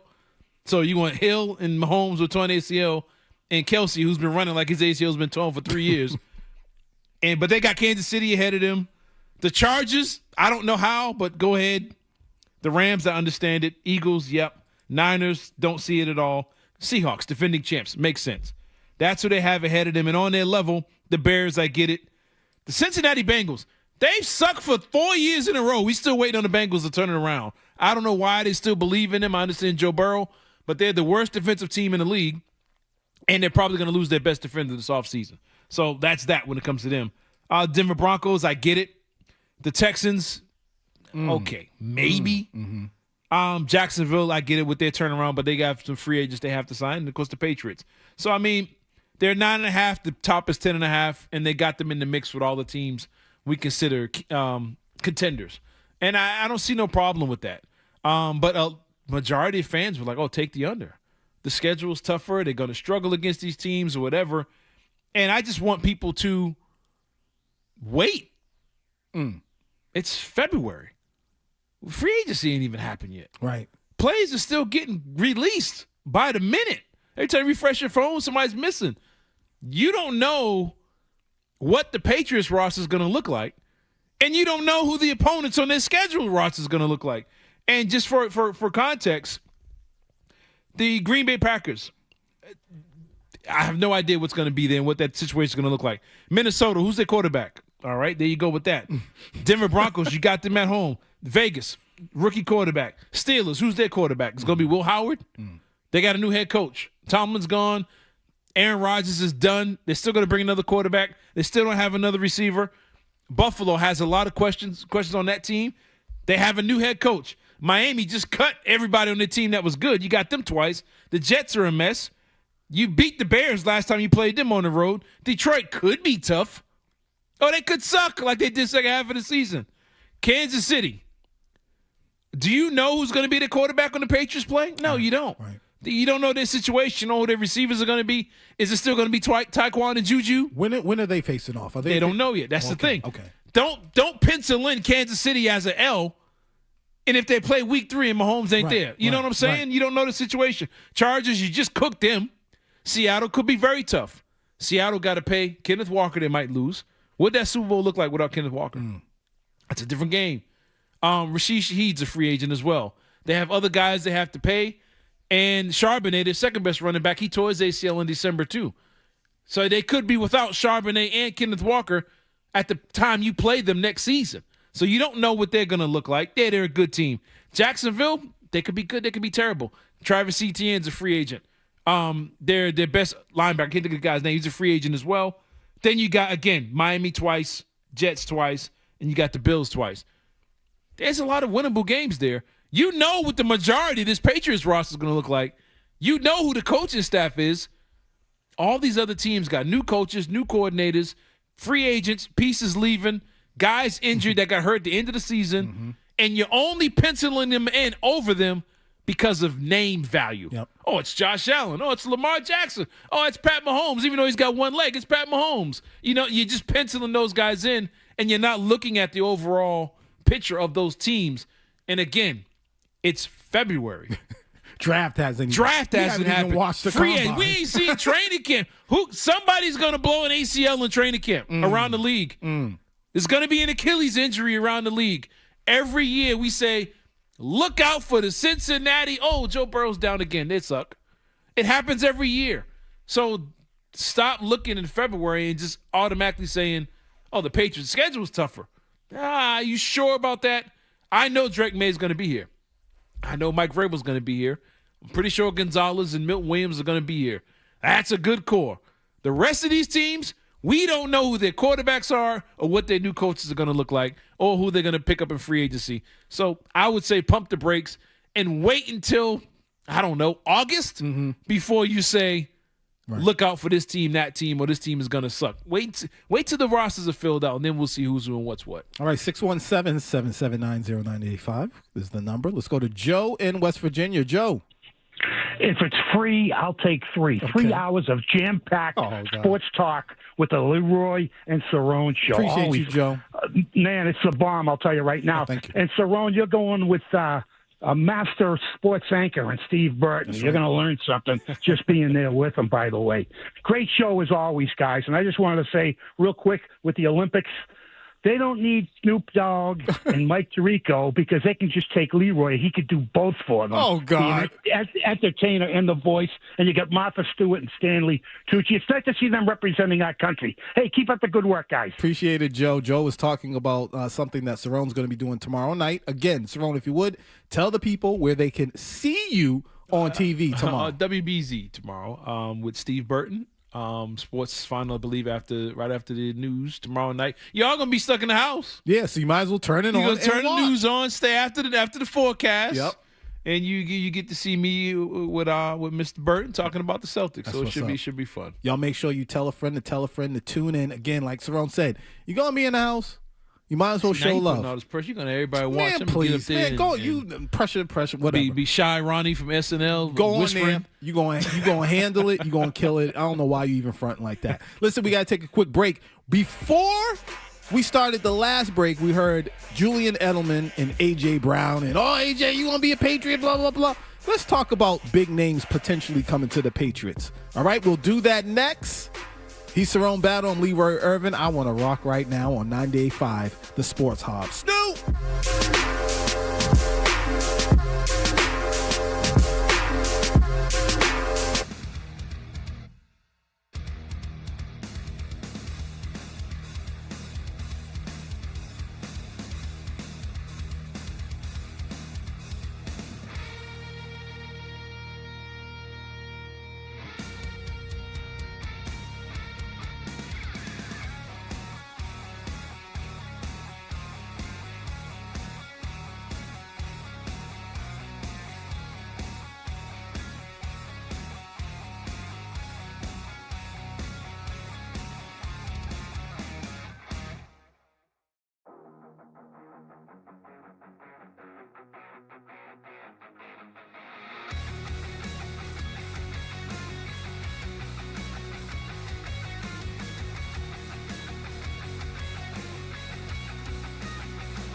taking your calls, giving hot takes.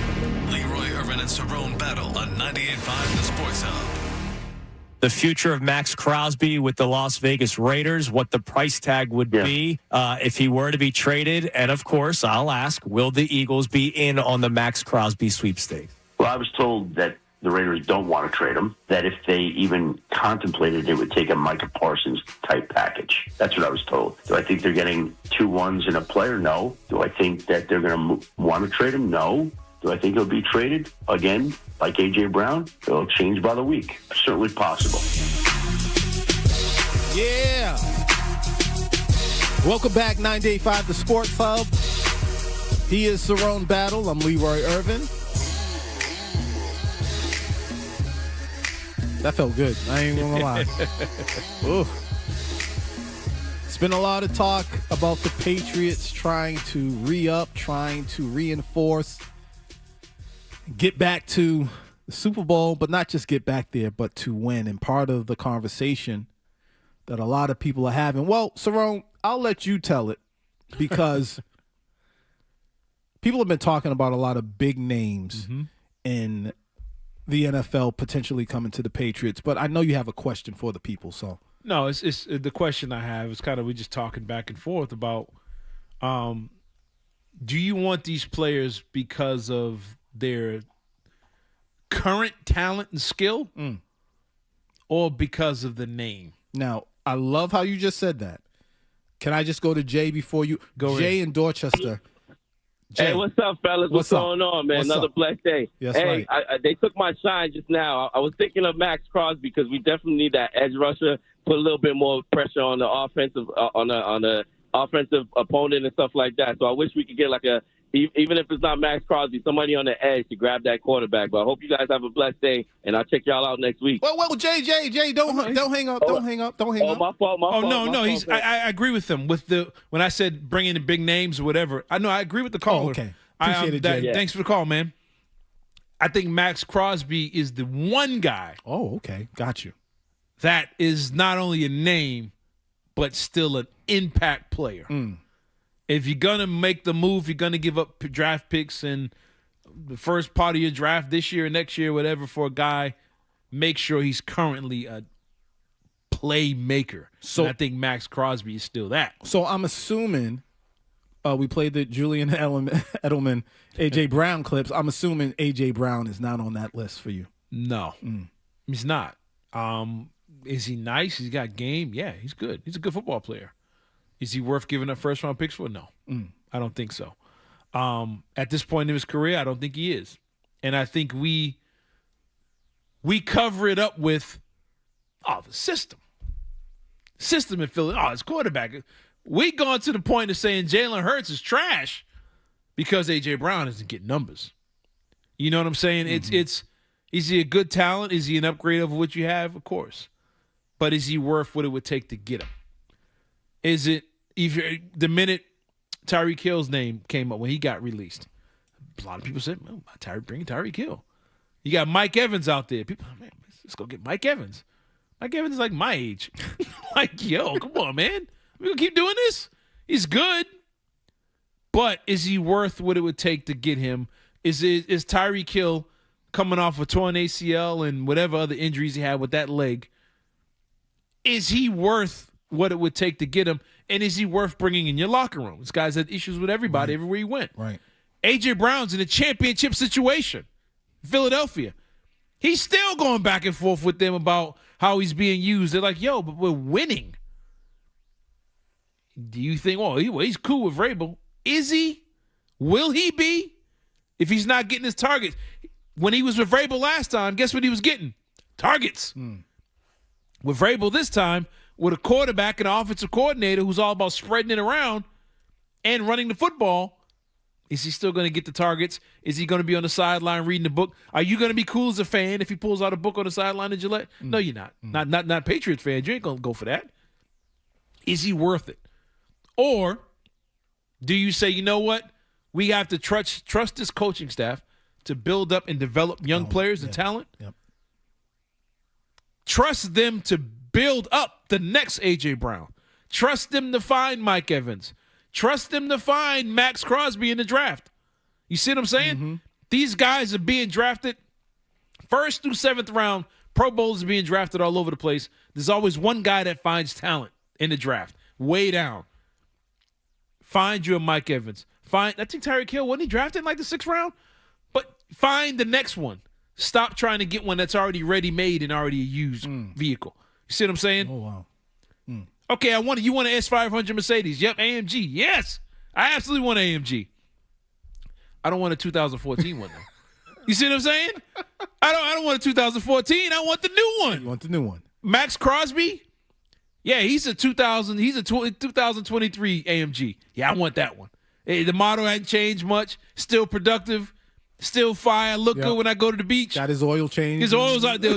He had one owner, one previous owner. Right. Oil was changed. He only got 30,000 miles on it. He's still productive.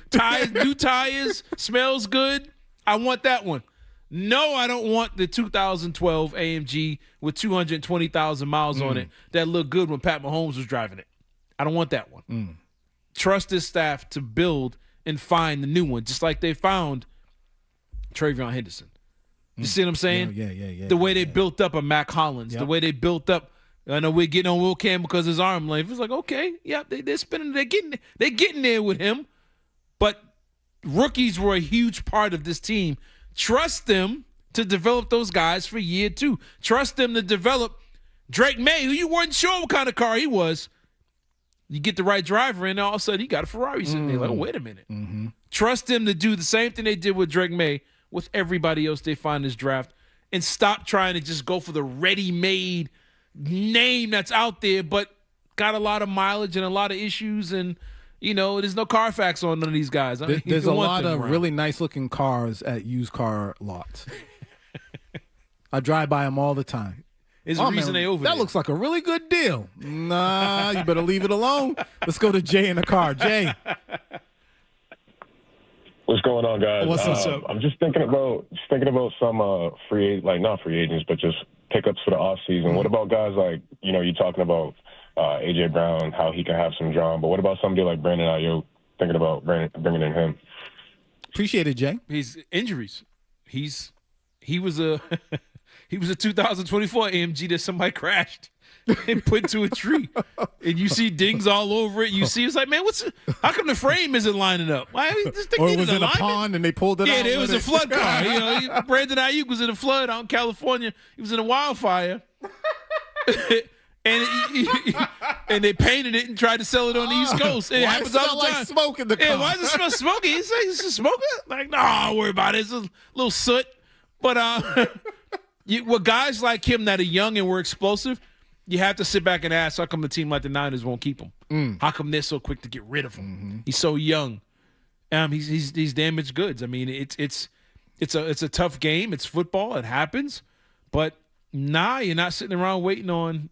I can't do it. Stephon Diggs, you worth taking. You take a chance there. You see, you knew he was coming off the used car lot. But you said, all right, I'll pay you a little bit. Let's see. You had some good mechanics to kind of. Yeah, had a good. Yeah, right. He said, okay, who fixed those? Johnny and them fixed. Oh yeah. I'll take it off your hands for a little bit. And hey, now you know it might have been a 1-year thing. He got you from A to B. Yep. But you can't take it to Florida with the kids. You know what I'm saying? Yep. You can't. Yeah, it's he get you from point A to B. But you want to get guys, low mileage, good players that you have built up, and you build your foundation. Stop looking for everybody else's projects and trust these guys to build their own. So do you want to see the Patriots get even younger? I mean, not really. Obviously, younger. that, you know. But no, you can get guys that are still in their 20s that aren't dinged up. Yeah, got you. You see what I'm saying? I mean, but getting a bunch of 30-year-old guys, I mean, a lot of guys using this comparison, and they're all right. You don't want to end up like Washington. Washington had that good year with Jaden Daniels. They went out and got a bunch of veterans, and they all check engine lights came on all over the place. And they became a 5-win team. This is what happens. We got to take a break. 617-779-0985. Get what you pay for. When we get back, the Players Call Plus, we got to touch on something really, really quick that's going on in college basketball. And to be honest, it could trickle down into high school and youth sports. We got to talk about that quickly. The Players Call and more. It's 98.5 The Sports Hub.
Cerrone on the Sports Hub. He hasn't finished games. The reasons why they say he hasn't finished games is 100% false. But the bottom line is there is a way to change the narrative. Finish. Now, if his body allows him to, fantastic. If it doesn't allow him to, then they'll say something again the next game. But that's the way to get people to quit talking. It's not me saying it's not fair.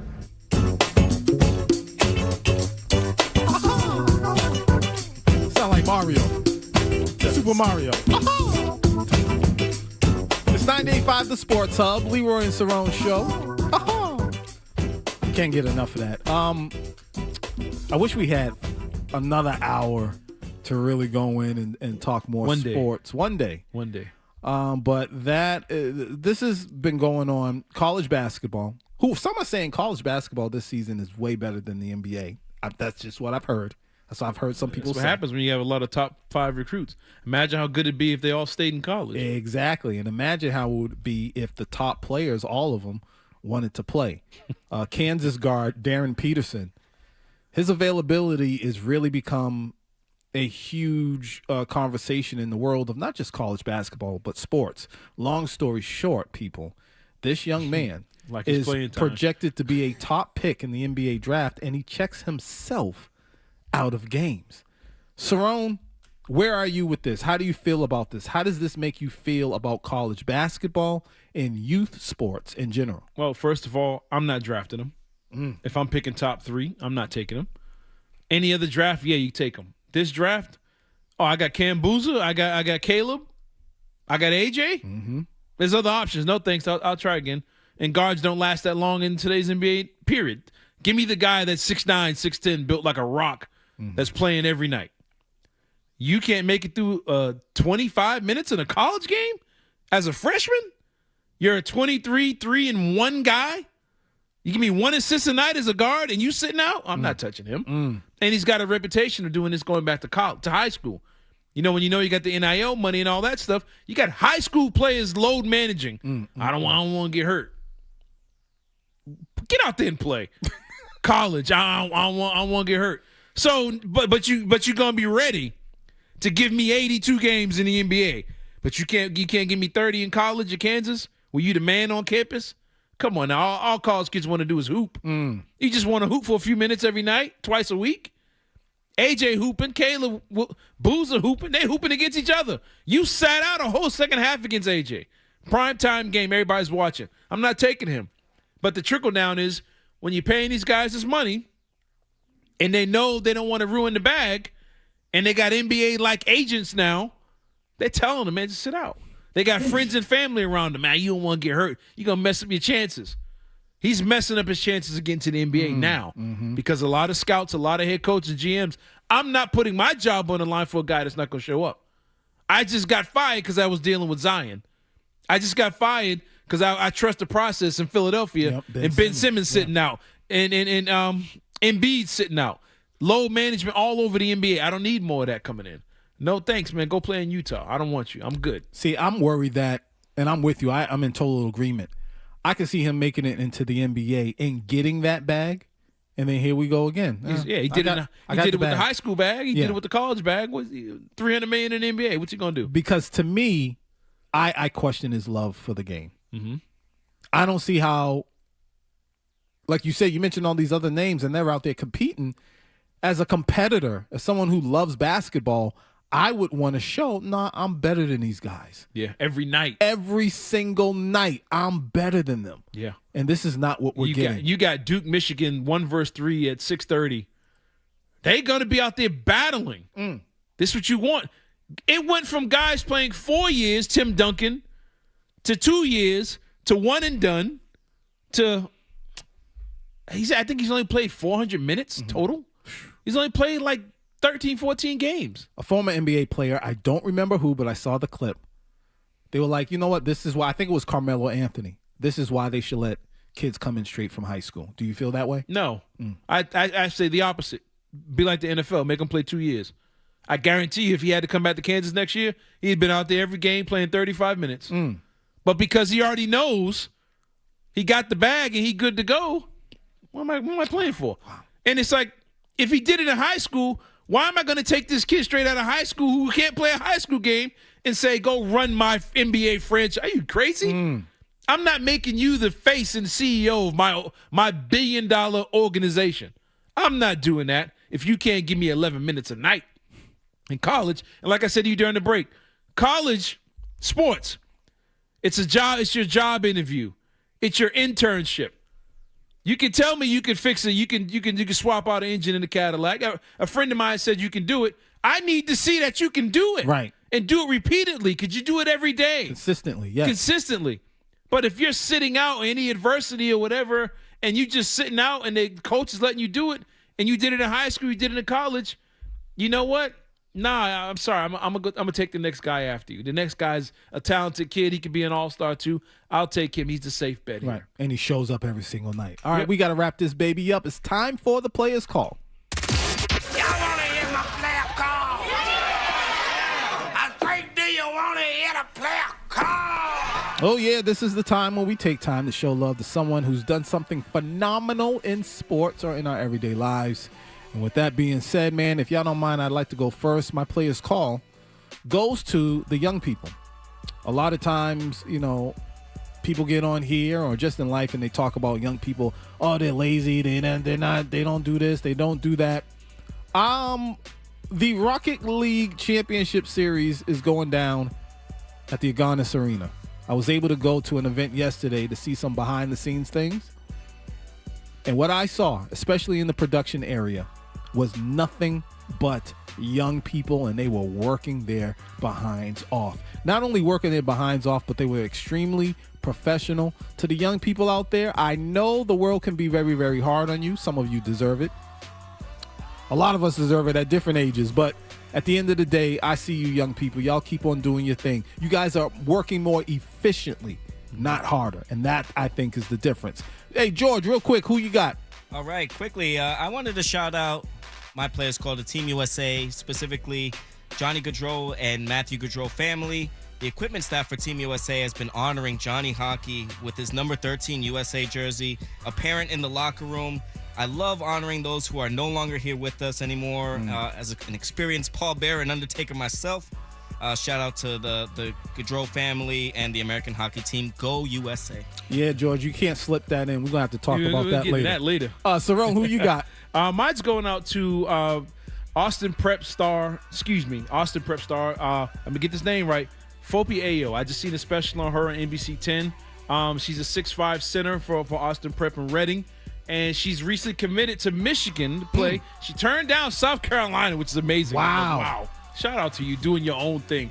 She turned down South Carolina and I think Georgia and a couple other schools. Dawn and them? She turned down Dawn, man. She going to Michigan. Shout out to her. She's a 1,000-point scorer, 1,000 rebound, top 50 player in the country. And I believe she's going to be the McDonald's All-American. So shout out to, I'm going to get this name right, Fopi Ayo from Austin Prep and Reading. You get my players call. You are a superstar in the making, and good to see local kids make it that far. And I know she's not going to low manage her way. That's right. Through college basketball. That's what's up. Real quick before we really sign off, again, Cerrone, tomorrow night. Nah, man, this is important. Cerrone, once again, tell the people how they can see you on TV. After the news tomorrow on WBZ 4 with Steve Burton. You get to see me on TV while you guys are looking out the window and me at the same time. And see me on with Steve Burton talking Celtics tomorrow. Tomorrow night after the news. And what time again? I believe it's 11:30, 11:35. 11:35. Y'all make sure you tune in. We appreciate all the love and support. Thank you guys for tuning in. Even the hate, which, by the way, I've been told that there was a little bit of some mess going on YouTube TV Live, some very hurtful